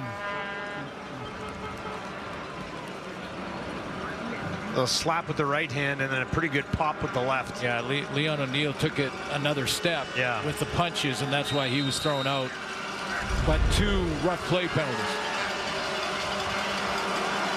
Winnipeg will start this drive after that penalty on their own 43. Leading by 3. Polaris dumps it out. Lucky Whitehead will pick it up. Heavy collision. Morgan. Whitehead gets some shrug of the shoulders. Shrugs that off a little bit, doesn't he? Gonna have to hit me a little bit harder. Never wrong to get a great punt returner out there and in space offensively. That's Purefoy making first contact. Miles Morgan joining in. Ooh. It's a contact game, I guess. Oh, yeah. 2nd and 4. Brady Oliveira following an escort picks up. Was that Dembski? Oh, yeah, there's Oliveira. That was Dembski they worked back in. Followed his line and gets the first down. Yeah, Brady Oliveira had escaped out of the backfield there, and he was going like he was going to try and take a linebacker with him, and then they hit Dembski up the middle on the run play. All that motion that we've talked about here tonight, it forces defenses to play more zone looks. They need to get out of man because they're chasing people. Press set it down. It's pretty much right at midfield here for Kolaris. He'll get it to Whitehead again, and he's got a couple of yards. Tripped on the play by Moncrief. And it'll be 2nd and about 8 for the Winnipeg offense. Big part of the turnaround we showed you for the Elks has been the turnovers, yes, but also the play of their defense. I just think they may have, in combination with Derek Moncrief and Morgan and Anderson, one of the best linebacking cores in the league. And their secondary has come together. Cordell Jackson's put a real good back half of the season together, and Ty Gary and Bratton played well all year. Some pressure on Kolaris, gets it away. Big hit. Cordell Jackson again steps up on Clercius.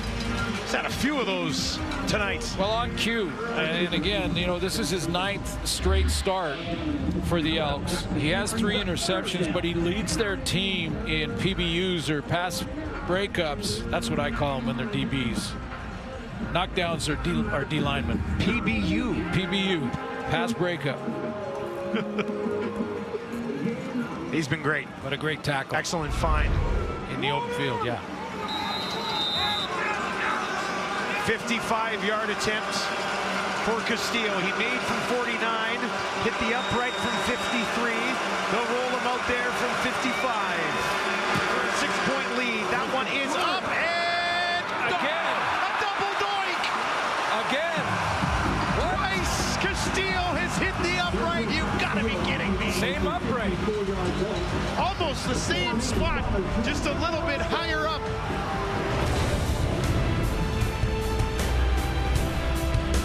Castillo twice tonight off the uprights. Wow. Well, Jarius Jackson has helped turn this team around as the interim head coach. Wants them to stay focused as well. For more, let's send it down to Ryan Rashog. Yeah, I asked him what he thinks contributed in large part to the turnaround. He said positive energy. He tries to bring that, right? Wanted to lighten things up a little bit. But he also said, I tell my players, don't mistake my kindness for weakness. He can bite when he needs to, and it happened this week on day 2 of practice.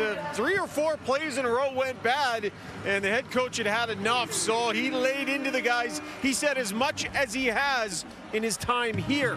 Now, with all that said, I talked to Trey Ford and told him about it, and he said it actually wasn't that bad. So I guess Jerry's, as much as he thinks he bit into him today, guys, even when he's at his meanest, still not too bad for the guys. But the head coach definitely dealing with some frustration here today that they're managing with all these turnovers.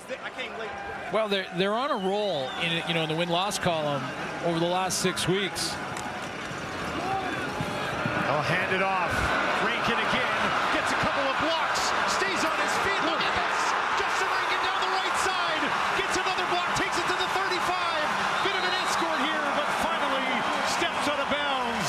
That'll put him over 100 yards in the game. Well, they're on a roll, and when you're on a roll and you see a little complacency in practice, especially when you have the bye and you have 12 days off, you want to make sure you stay on the guys. That's what Jarius Jackson does, and I know one guy that heard the message. That's Rankin. The way he's been running tonight.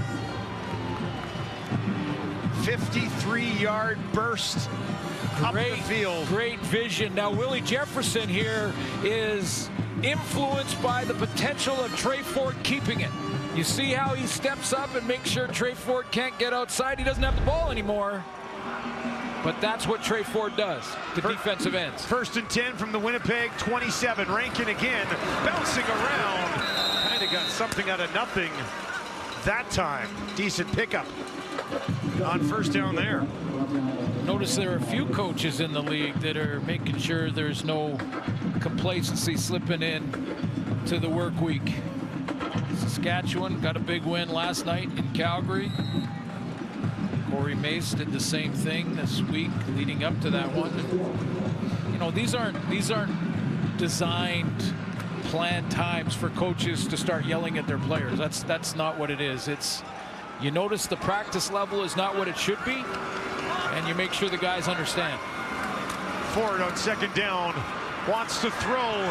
Now he's going to try to take off himself, running out of room, and he'll be thrown back once again by Jones. And that'll bring up 3rd down and a field goal attempt from Beatty to tie this game at 10. You heard the guys in the studio and the panel talk about the 3-man pressure, and look how wide they are to make sure that Trey Ford can't escape outside. 3 guys that wide with linebackers just sort of hanging around in case he starts to run. Tony Jones being one of them, and he got there. This will be a 35-yard attempt. Beatty, 74.1% on the season to tie the game at 10. And he knocks that one home. And we're deadlocked at the end of the 3rd quarter. 2 huge points up for grabs.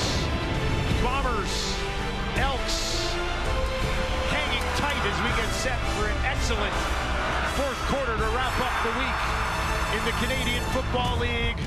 Don't go anywhere. I'll be very disappointed.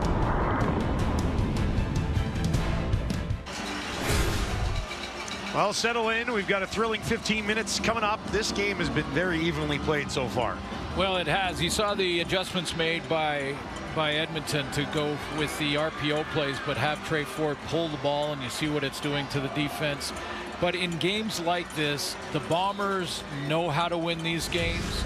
The Elks are trying to figure out how to win these games. So it's going to be a very interesting fourth quarter to see how far they've come in Edmonton here. See if they can figure out how to beat a very good team when it comes to the fourth quarter. A couple of uprights from Castile looming large. 6 points left off the board.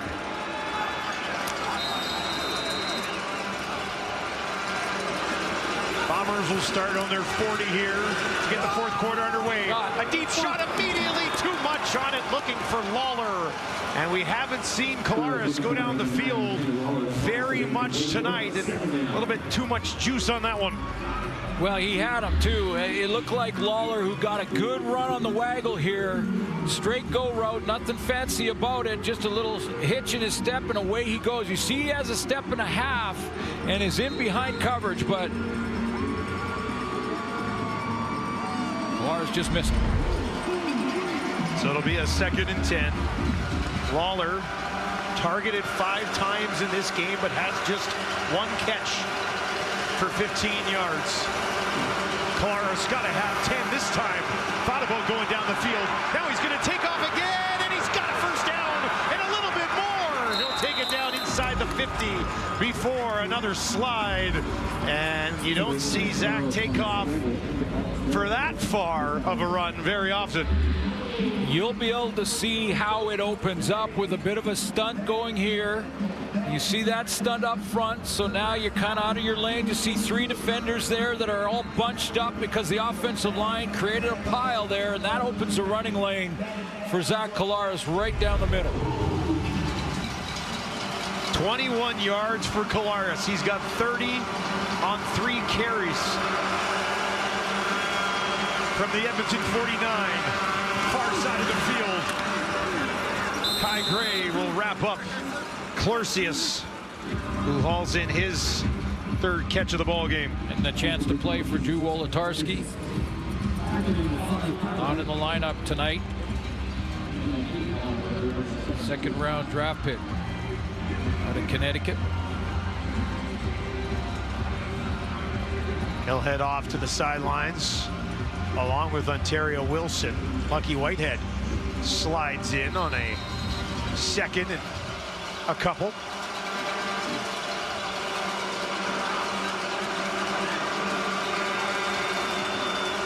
Collaros pressured and taken down.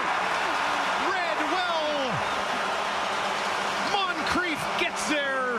His 1st sack of the season. Moncrief comes from off the ball, and he times it up perfectly. He's coming from off the ball about 5 or 6 yards, but times it up, and Brady Oliveira's not sure who to block. You see Lucky Whitehead got in the way. He wasn't sure, couldn't see him, and Collaros went, oh, the timing of that destroyed because Moncrief timed that blitz perfectly. Well, takes them out of field goal range here as well. So instead it'll be a punt. Jamison Sheen hangs it up there. Taken on the far side of the field by Purifoy, a 37-yard kick. And Purifoy hops around for a bit, but couldn't find anything open up.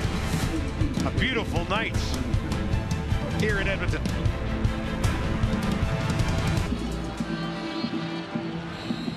A good look at Justin Rankin.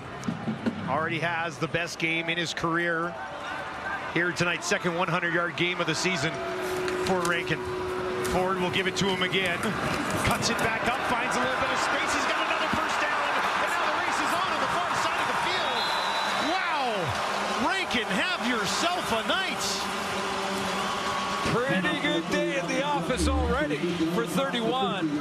I mean, I'm amazed by his vision. He just, this time it's to play side, but he's patient with this run. Big pile created.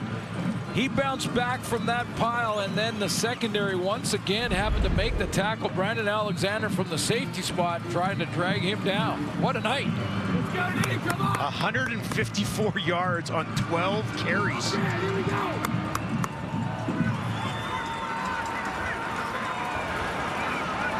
Stands in to the left of his quarterback here. Ford will be throwing over the middle, intercepted, taken away just outside the 50. And it's Michael Ayers gets the start and gets the takeaway. Bombers defense steals it away again. Ford tried to dump it over the middle. Taken away by Ayers.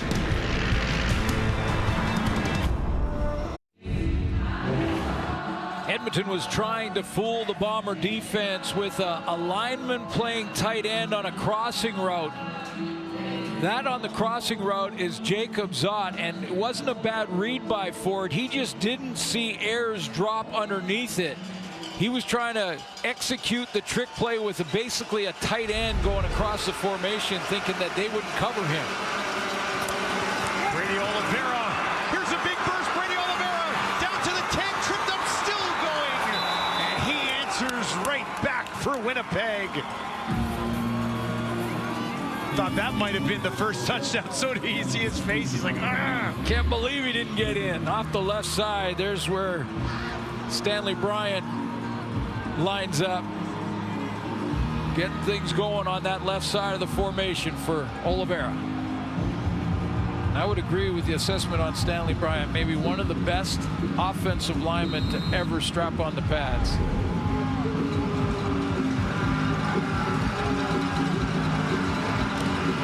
Brady Oliveira, a single yard away from a third consecutive 1,000-yard season on the ground.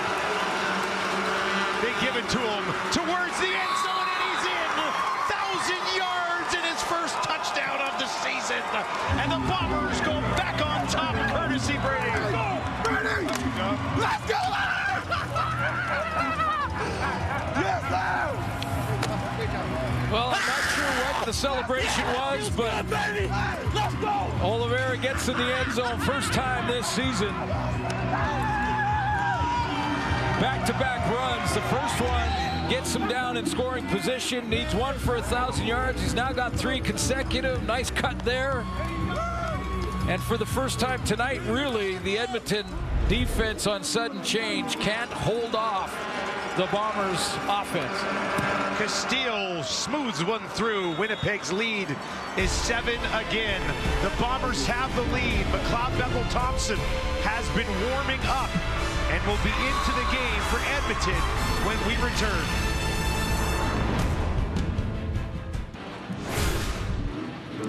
Well, another phenomenal season for Brady Oliveira. The 111 yards tonight puts him up over 1,000 on the season for the 3rd straight year. Tailback position, and Canadians leading the way with 1,000-yard seasons. 17, 18, 19. 20 was a canceled season. 21 was a shortened season. And then Oliveira took over after that. Chicken box. Appreciate you. Chicken box strip. Chicken box strip. Appreciate y'all, boys. We got that chicken box. Much deserved touchdown for Brady Oliveira.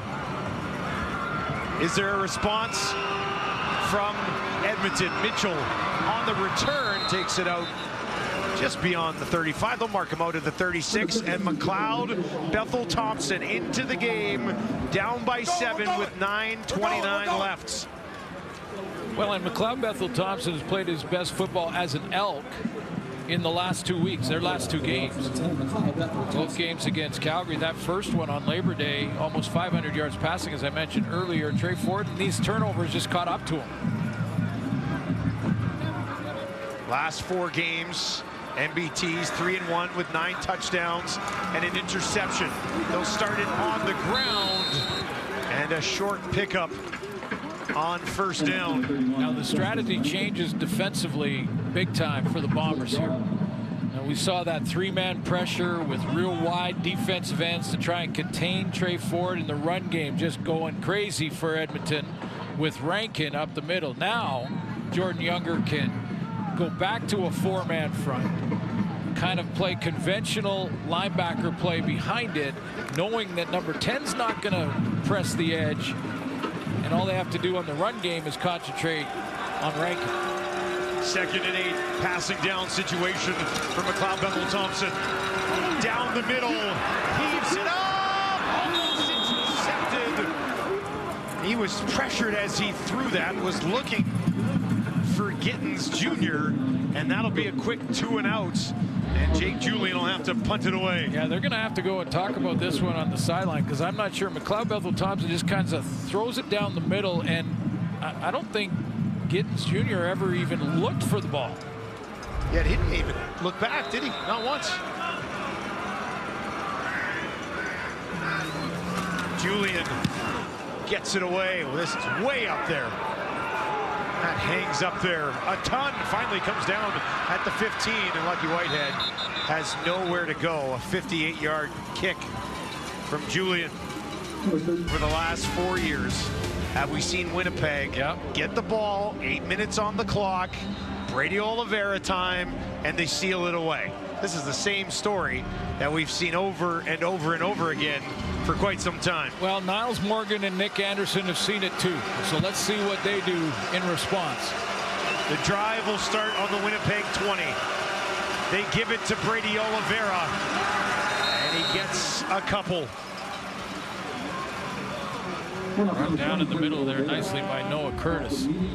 But Anderson and Morgan were lined up as if they were honing in on the run.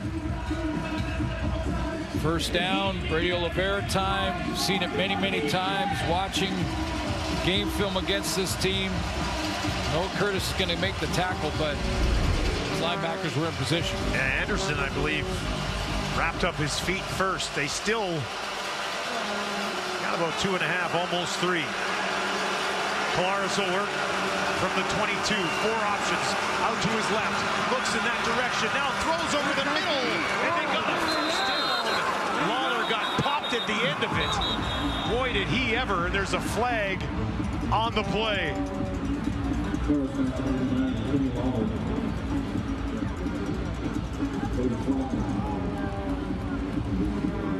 Was that Nick Anderson who got him? Major foul, unnecessary roughness. Edmonton number 48. 15 yards added to the end of the play and a first down. Well, it's a defenseless player, you know, after the catch. I think he was wrapped up as well. Lawler, first of all, does a great job of coming back and taking that extra step. But this type of play for a receiver in the open field has been sort of out of the game for a long time. Hit him on the shoulder. Well, he led with his shoulder, but because Lawler was going down, it made contact to the head. 7 minutes left. But he was also being tackled defenseless there. 1st and 10 from the Winnipeg 49. Brady Oliveira right up the middle. And once again, probably 3 yards on first down, and that'll set up 2nd and about 7.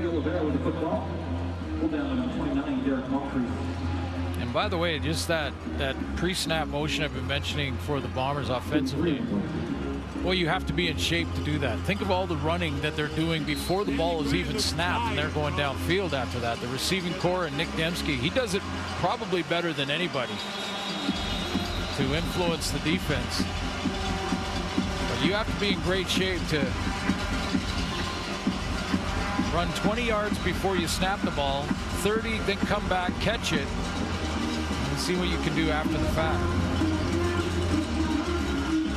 The injury spotter is taking a look at Lawler. Yeah, they're going to bring him out. He doesn't like it. Players very rarely do. No, but it's the right thing to do. 89 Winnipeg has been taken out by the injury spotter. And this was from 2 plays ago, not on this last play. Stayed in for 1. The injury spotter would have gotten a look at the last sequence, and now they'll take him out. And he might have still been watching him in the huddle, and if he was laboring in any way or looking like he was trying to, come. The players don't like it, but here's the thing, and here's the truth of it. If you ask a player on the sideline if he's okay, he's going to say yes and lie. Leave me in there. He is straight going to lie. So this is for their own good. Saying, okay, I'm fine, but.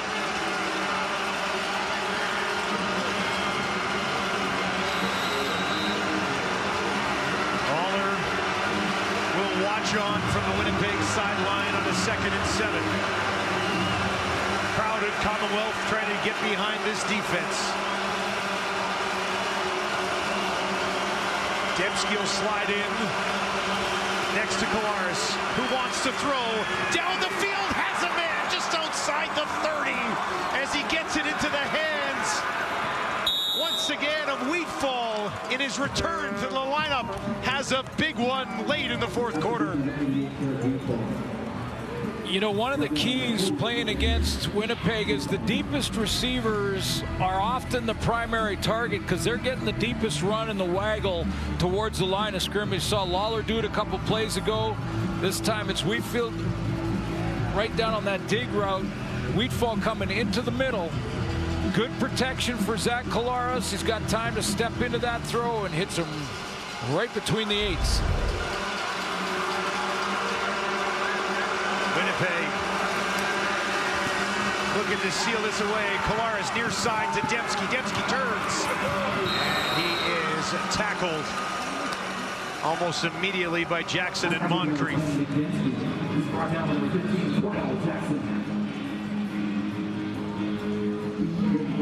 Pretty good pickup on 1st down. Got about 5 yards, so it'll be a big 2nd and 5. Now, even the field goal would put them up by 10, which made things pretty bleak for the Elks. Yeah, 2 possessions. Buck Pierce calling the plays. Interesting to see what he goes with here. High percentage, low risk. You've got the field goal in field goal position.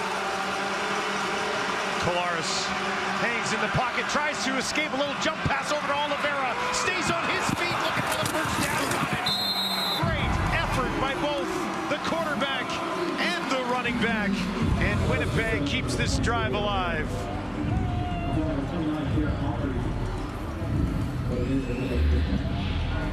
Oliveira gives the signal to his quarterback that he's going to get out of the pocket and go in the open field. And how many times have we seen it? If you want to know why the Bombers have been first place year in and year out, been to the last 4 Grey Cups, because deep in the 4th quarter they have players that make those individual extra efforts to get the 1st down. Don't make the key mistake. You set. Oliveira again, and he'll take it down to the 15 as time continues to tick away for Edmonton here. Get to the 3-minute warning here. That was a big play to Brady Oliveira. One-on-one with Cordell Jackson, who's tackled well tonight.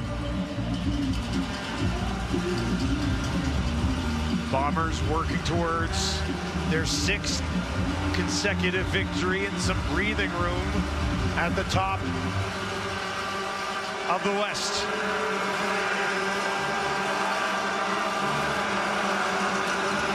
Edmonton trying to bring some heat. Collaros on the run. Just has to throw it away. And that'll bring up 3rd down as we hit the 3-minute warning in the 4th quarter at Commonwealth in a battle between Winnipeg and Edmonton.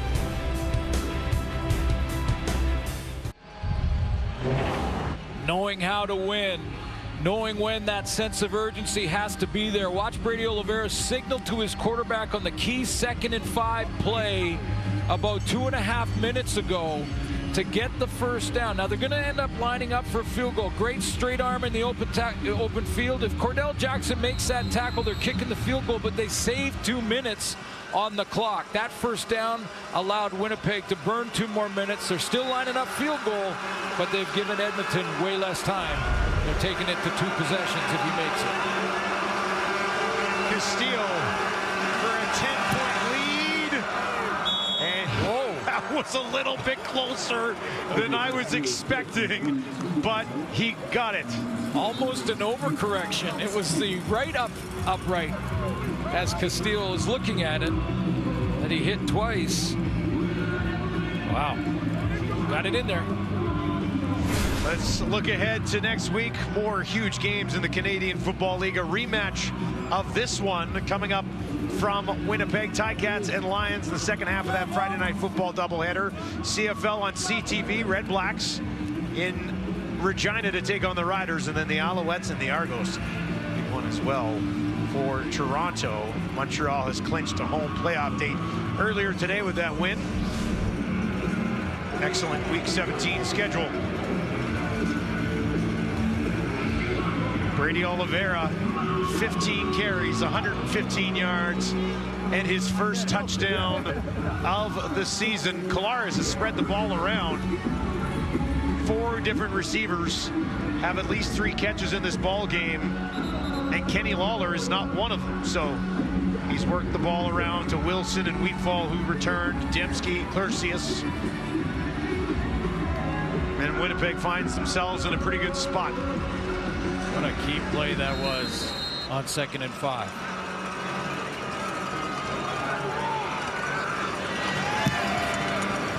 Castillo hangs this one up there. Dylan Mitchell will take it at the 21.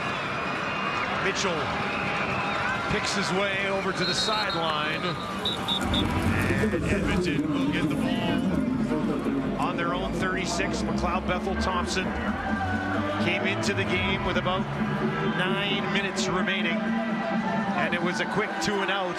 And then the drive that we talked about from Winnipeg, right? They get the ball back, chance to kind of seal it away. And here we are now, 6 minutes later. It's almost a done deal. Well, they need both, the field goal and the majors, so clock management, get a big chunk play here. Gonna have to move quick. MBT from the pocket, incomplete. In the direction of Gavin Cobb.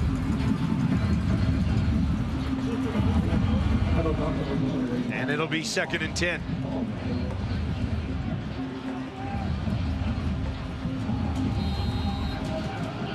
The most impactful part of the Edmonton offense tonight was their running back, Justin Rankin. 156 yards. Passing situations here with that time a problem. They'll try to run a draw, and that goes horribly wrong, as Tony Jones is just right there to wrap him up. Tony Jones has had a night too. He's created some turnovers. He got to one. I mean, this is a guy that is in the game, substituting in the middle of that defense for Adam Bighill, and that is a major void to fill. Big shoes to fill there. And he fights off a block and makes a nice tackle. He's got that interception off the tip early on. Big game in his first start in the middle. 3rd and 9. They'll get it away. Thrown short of the first down marker, and that'll be a turnover on downs. 2 fumbles, 2 turnovers on downs, and 2 interceptions for Edmonton for a total of 6 turnovers. They had only 17 all season coming into this game tonight. Well, Jarius Jackson said it at halftime to Ryan on the sideline. We keep doing that, we're not going to win this game. And he was right. An offense that had been lights out over this 5-1 stretch, averaging 35 points per game, gets completely shut down by the Winnipeg Blue Bombers defense. The best we've seen in the league so far this year, allowing just 21.1 points per game. Lawrence gets it back again, gives it to Brady Oliveira, and Brady tracked down on the near sideline. Brady Oliveira with the football. So we talked about it before, the turn at the 3rd quarter break, that there are teams that know how to win know how to finish strong in the fourth quarter, and there are teams that are learning how to do that as we get into this stretch, as we're in this stretch drive to the playoff run. Now, that's a tight West Division, but a little bit of separation for the Bombers in that first place spot. Winnipeg will, of course, go home to face Edmonton again on Friday. Then they're in Hamilton, home against the Argos, and then wrap up the year on the road in Montreal. On the other side, Edmonton in Winnipeg on Friday. A huge game against Saskatchewan. Pretty much I'll have to have that one after the loss tonight here. Then they're down in Calgary, and then home against the Argos to wrap up the season. Clock did not run. It's supposed to be at 1:41, please. 1:41, and it will start on my whistle. So with the game well in hand, Coach O'Shea says, wait a minute, there's something wrong with the clock. Hey.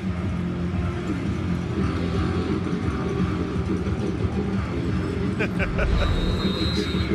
on top of it over there. You don't win now 104 career games by not paying attention. Attention to detail. I was hoping he'd go backwards hat guy tonight. But he did not. He talked to us about that, didn't he? He said he got a lot of bards about the old backwards hat at the Banjo Bowl. 2nd and 5. Oliveira broke a tackle. Won't pick up the first down. He stopped short. Pushing and shoving back by Kolaris. Officials will step in and separate him. Timeout, Edmonton. Timeout, Edmonton.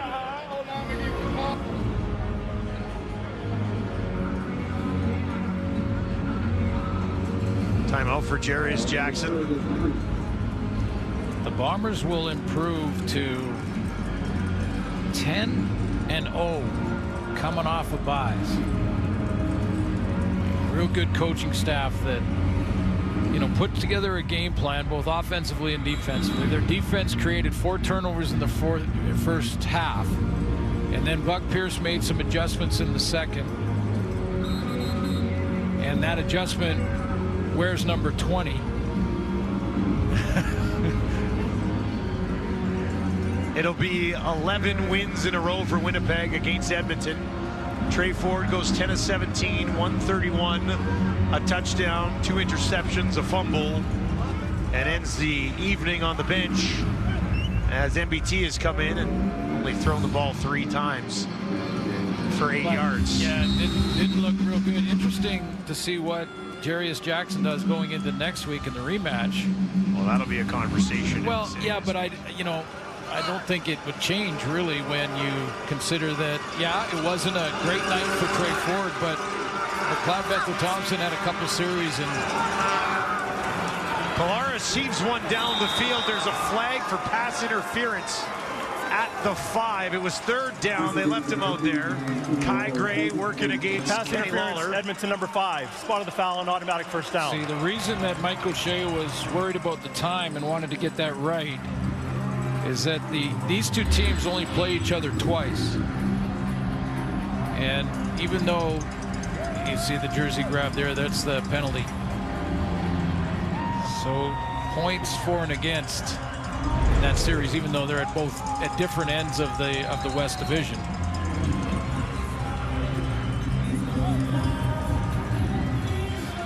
So a couple of issues for Edmonton tonight. 2 things that had been going really well for them. They've been scoring a bunch of points and they've been looking after the football. Tonight, the turnovers stop them from getting the points. Brady Oliveira looking to get to the end zone, and he's in. 2 touchdowns for Oliveira, and he's got that awkward dance going on again. Well, it's some sort of chicken box or something they've been talking about. I don't know. Maybe it's their, I don't know, they had a pregame meal or something. I'm not sure what it is, but a couple of touchdowns for Oliveira, and points matter when you play a team twice in your same division. So trying to win season series against everybody. Brady Oliveira activated again here by the Bombers. He's got his 5th 100-yard rushing game His high game was actually 129. He almost matched that here tonight. He's at 127 and a couple of touchdowns. So one of the better games of the year for Brady Oliveira. Really the difference in the second half of this football game. The Bombers run the ball and they take the ball away from Edmonton. Great to see the big man back in the lineup too, right beside Brady there, Stanley Bryant. And I don't think for a second he's going to try and do that dance with him. You don't think so? No, I doubt that. Well, you add back in one of the best to ever do it at left tackle, and that'll go a long way for Collaros down the stretch. And I'm sure Princess Auto Stadium in Winnipeg will be rocking on Friday nights.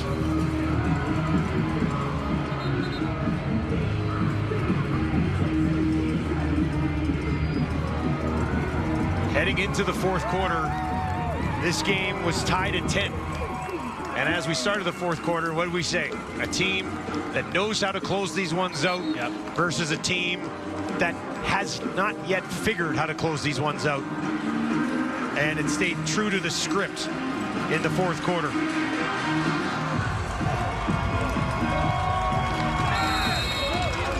A great example of that was that 2nd and 5 with about 4.5 minutes to go. That was the play the Bombers had to have to seal the deal, and they made it happen. Dylan Mitchell on the return. Back out just beyond the 30. But a team that, you know, is learning how to win in Edmonton, learning how to finish these games. They're getting closer all the time. They've got two good quarterbacks with very different styles, and their run game is dynamite. It was great tonight. I mean, Justin Rankin had a monster game running the football, especially when Trey Ford is in there. The run game opens up between the tackles in a big way. We showed you a couple examples of that tonight.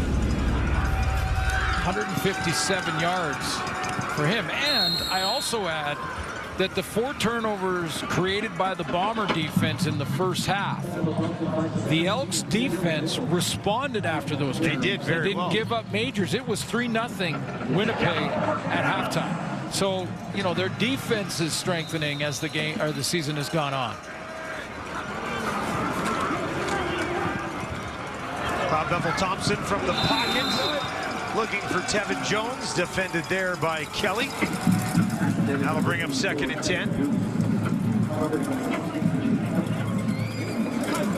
So you think they go back to Ford on Friday? Well, you know, I think you do. I mean,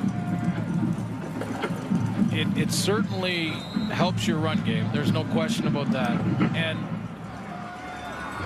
you know, the interception that he threw wasn't his fault. Bounced right off Rankin's shoulder pads. And now, with 9 minutes to go, McLeod Bethel-Thompson came in and put together 2 big drives. It's more of a discussion. A different conversation. Yeah.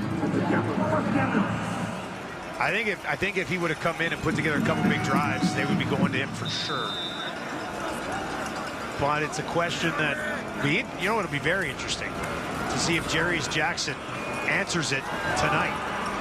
Yeah. After the last game, he said, well, Trey Ford started in 2 weeks. He might. What will he say tonight? You know, he's a former quarterback.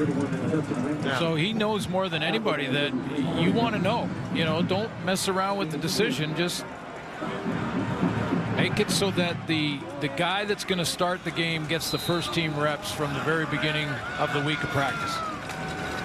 2nd and 7. Near side, first down as he gets it into the hands of Curly Gittens Jr., his 3rd catch of the ball game. And this drive right now won't be part of the consideration. Yeah, well, it shouldn't be. No. I mean, look at the Bombers secondary. 30 yards off the ball.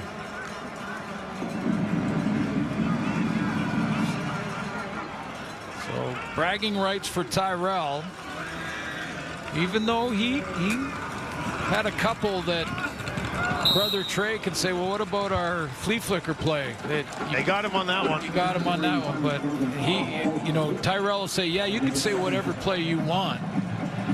Just look at the scoreboard. Who got the W? That's all that matters. Take the win, and the best part is, this is why you got to love a home and home. You get to see him go at it again on Friday.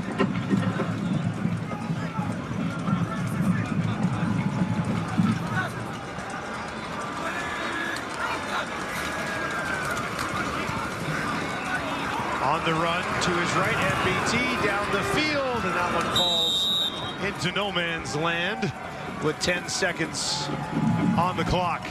They're going to roll out Boris Beatty for a late field goal attempt. You want that one.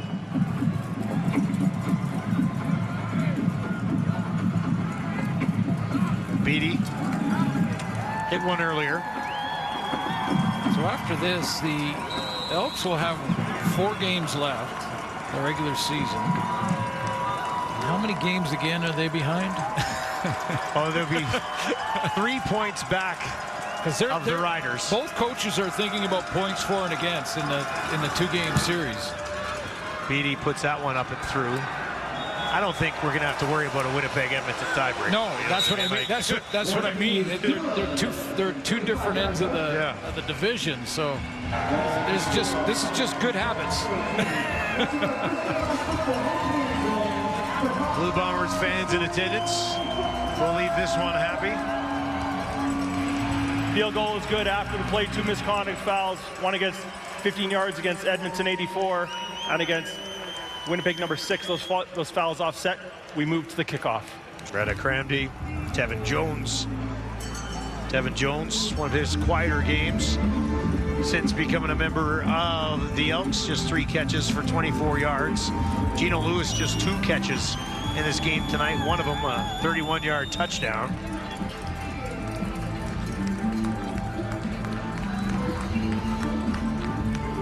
O'Shea still looks a little hot there, doesn't he?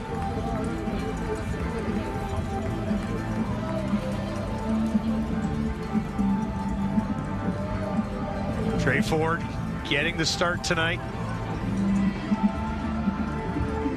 and unable to take advantage of it.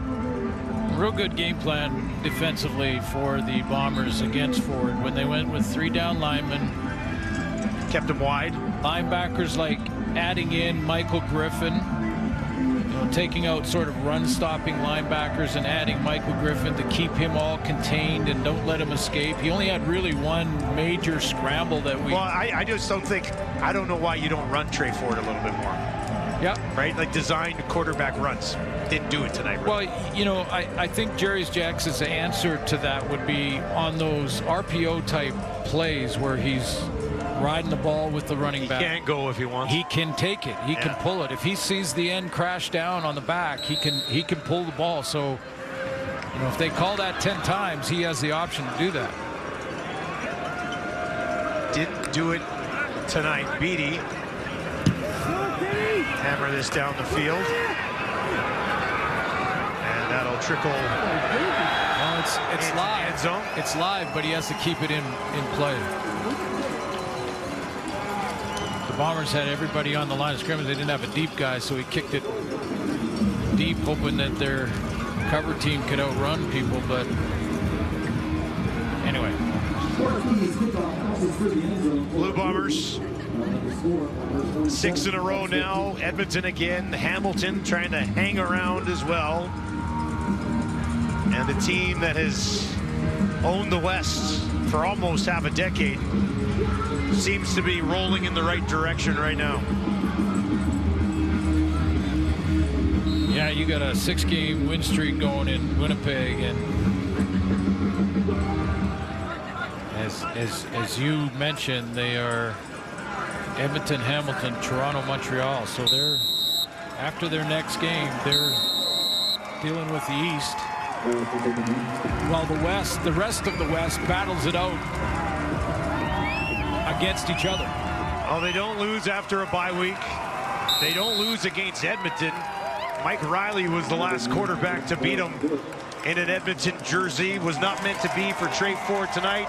His brother Tyrell, the bragging rights this evening.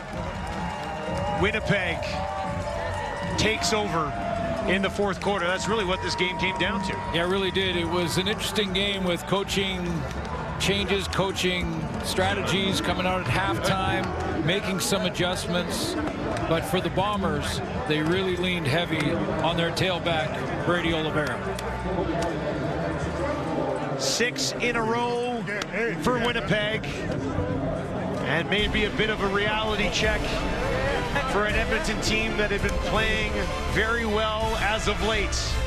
Not the case tonight. Sloppy turnovers and unable to keep pace with the Bombers in the fourth quarter. Brady Oliveira has his first 2 touchdowns of the season to go along with 127 yards. He's got another 1,000-yard season, and the Bombers have another win against Edmonton. Sports Center is next.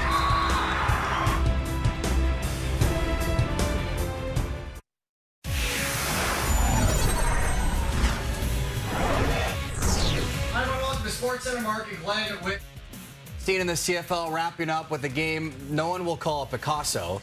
But here you have the Winnipeg Blue Bombers, who once were 2-6, and if anyone was questioning if their reign was coming to an end, those questions have been answered, and they are rolling just when you want to be rolling during the season. Got to peak at the right time. Actually, both these teams had terrible starts. Of course, Edmonton started 0-7, had gotten hotter, but tonight looked more like that 0-7 team. 6 turnovers against this Winnipeg defense. They opened up a bakery today. Definitely. Trey Ford making his 3rd start this season, facing his twin brother, Tyrell, a defensive back, of course, on the Blue Bombers. They're playing each other for the first time in their football careers, having some fun pre-game, tossing it back and forth. And look who's in the house. Oilers superstars McDavid and Draisaitl there to check it out before their season gets a little too busy. First quarter, 3-0 Bombers.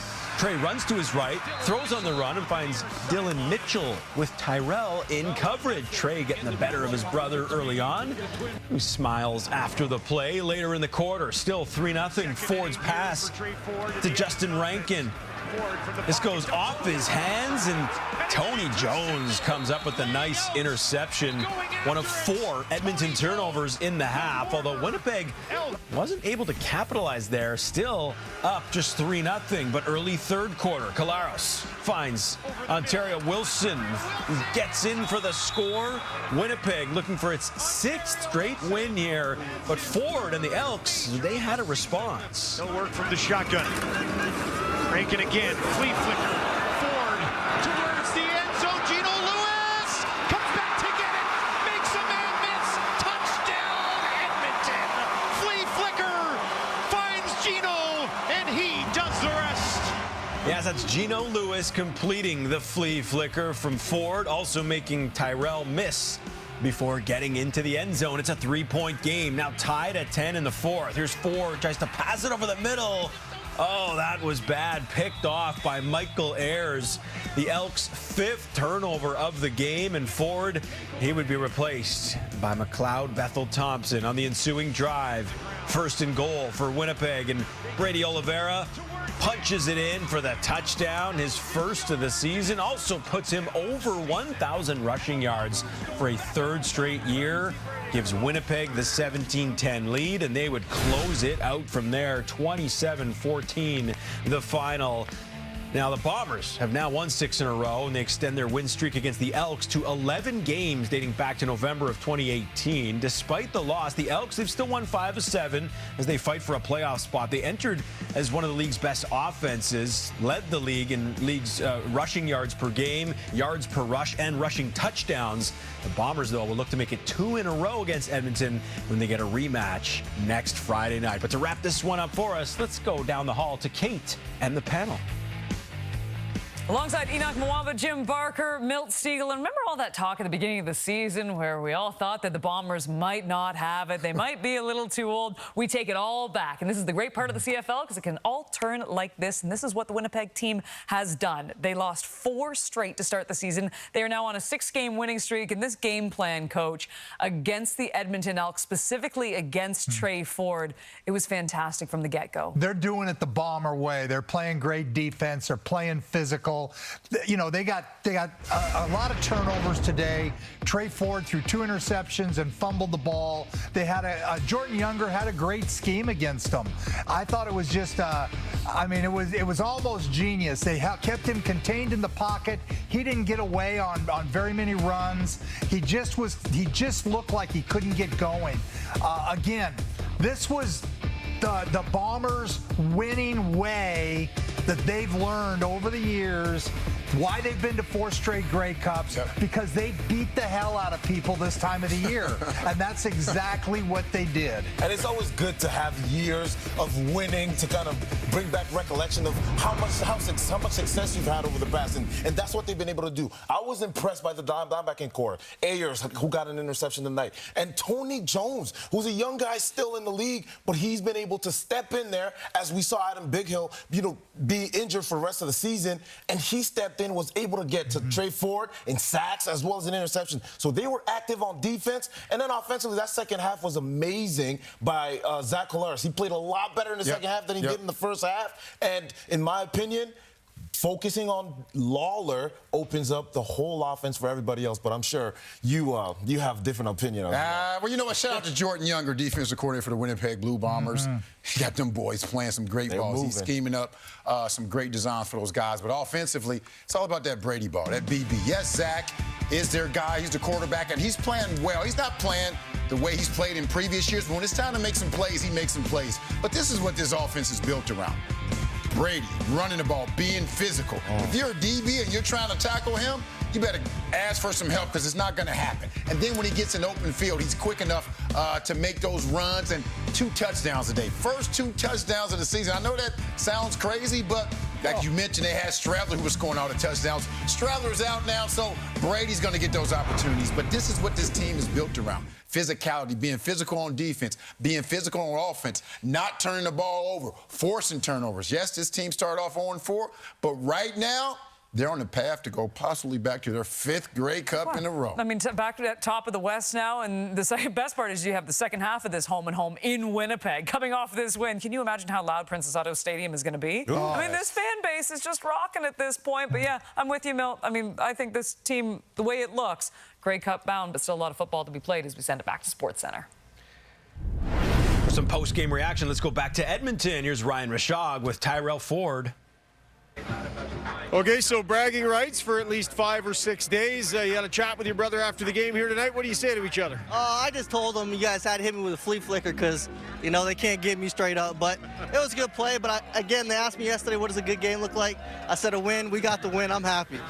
Yeah, the defense really did a nice job kind of holding things so close there for the first half. What can you say about your unit and the difference you were able to make in the early going? Yeah, I mean, we were executing our job. We knew we had to come in and stop the run, and I think we did a really good job of that in the first half. Second half, you know, 31 kind of got out in space instead of doing some stuff. So I missed a couple tackles too, so part of that's on me, but we just got to tackle better, and yeah, we played pretty good. Appreciate your time. Thanks. Yeah, thank you. All smiles for the Blue Bombers, who extend their win streak to 6 games. Let's now hear from Brady Oliveira with Ryan Rashog. Real nice night offensively, just pounding that football. How does it feel when you kind of get in that zone and you're able to contribute like that? Yeah, you know, you start to feel it when you get in that groove as a running back. You know, obviously, big shout out to my O-line. You know, we really came out in the second half with a solid demeanor, knowing that we wanted to control this game, control the clock. They were moving the guys up front. My receivers, you know, on the edge, blocking downfield, just a total team effort. We knew it was going to be a grinder. We came out in the second half and really fought and dug deep and came out with the victory. Gotta ask, man, what's going on with the chicken dance? You're gonna have to ask Lucky Whitehead that. They've been on my back recently about not getting in the end zone. I guess they call it the chicken coop, the chicken box. So we said whenever I get in the chicken box, that'll be our little celly. So I'm glad I got that monkey off my back, got in the chicken box, and I appreciate my teammates, man. We come to work every single day. They motivate me to get better, and they were the reason why I got in there. Thanks for your time, man. Appreciate it, man. Thank you. Meanwhile, game 1 of our doubleheader saw the Alouettes looking to clinch a home playoff game with a victory, as they were also trying to spoil the Red Blacks' opportunity to reach the postseason. It was scoreless in the first. Red Blacks on their second drive of the game. Today a playoff preview as this one's intercepted. Going the other way, Deontay Ruffin. Nobody in front of him, and the Alouettes DB will stand Blacks bench all the way for 6. Deontay Ruffin with his first career interception in the CFL, confidently staring at Ottawa's bench. Drew Brown with 2 interceptions in the first quarter of this one. We go to the second. Owls up 8-3, first and goal. Cody Fajardo fakes the handoff, muscles his way just short of the end zone. There seems to be some discomfort after the play. Then on second and goal, Fajardo battling on the goal line. He gets in for the touchdown, again holding his midsection, but he wasn't bothered by the discomfort. I wanted to be out there for my team. I wanted to be out there. I felt like I was good enough to play, and anytime I feel good enough to play, I'm going to be out there with my guys. Well, then on Montreal's next possession, Fajardo airs it out to Charleston Rambo, who makes the grab for 53 yards. Montreal would score a field goal on that drive to take a 14-point lead. Fajardo finishing with 226 yards. Meanwhile, Drew Brown left the game with an ankle injury and did not return, which means Jeremiah Masoli would come in to replace Brown at quarterback in the second half. Red Blacks down by 15 in the third. Masoli looked pretty good against Hamilton last week, finds Justin Hardy for the touchdown. The Red Blacks failed to complete on the 2-point convert, so it's a 2-score game headed into the fourth quarter. Red Blacks down 24-12. Masoli connecting with Dominic Rhymes. That's good for a first down. Rhymes just hanging on to the ball. A little later, Masoli going deep to Rhymes, looking for the touchdown, but it goes through his hands. Montreal extends their unbeaten streak on the road to 10 games, the third longest streak in CFL history, as the Owls clinch a home playoff game 24-12. He's Alouette tough. That's what we talk about. We talk about toughness, effort, and ability. He has all 3 of them. But when you see a rare occurrence like that, when you get injured, have to fight through some things, that's Alouette toughness. That's what we call it. I don't think there's any doubt or wavering in our belief in ourselves, but it doesn't help to lose multiple games in a row. And now we got to go on the road to a hostile environment, which is fine with us. We this is actually probably perfect for us, right? It's a hard test for us. We're coming off a little adversity.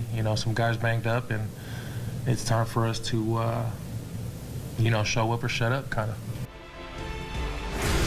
So here's a look at the CFL standings through Week 16, and Winnipeg takes full advantage of the Lions' bye week, moving 2 points clear of them atop the West Division. A pretty remarkable feat when you consider they stumbled to an 0-4 and 2-6 record. A win would have pulled Edmonton within 1 point of the Riders for third. These Bombers and Elks won't need to wait long for the rematch. Their second game of their home-and-home kicks off our Friday night football doubleheader in Week 17.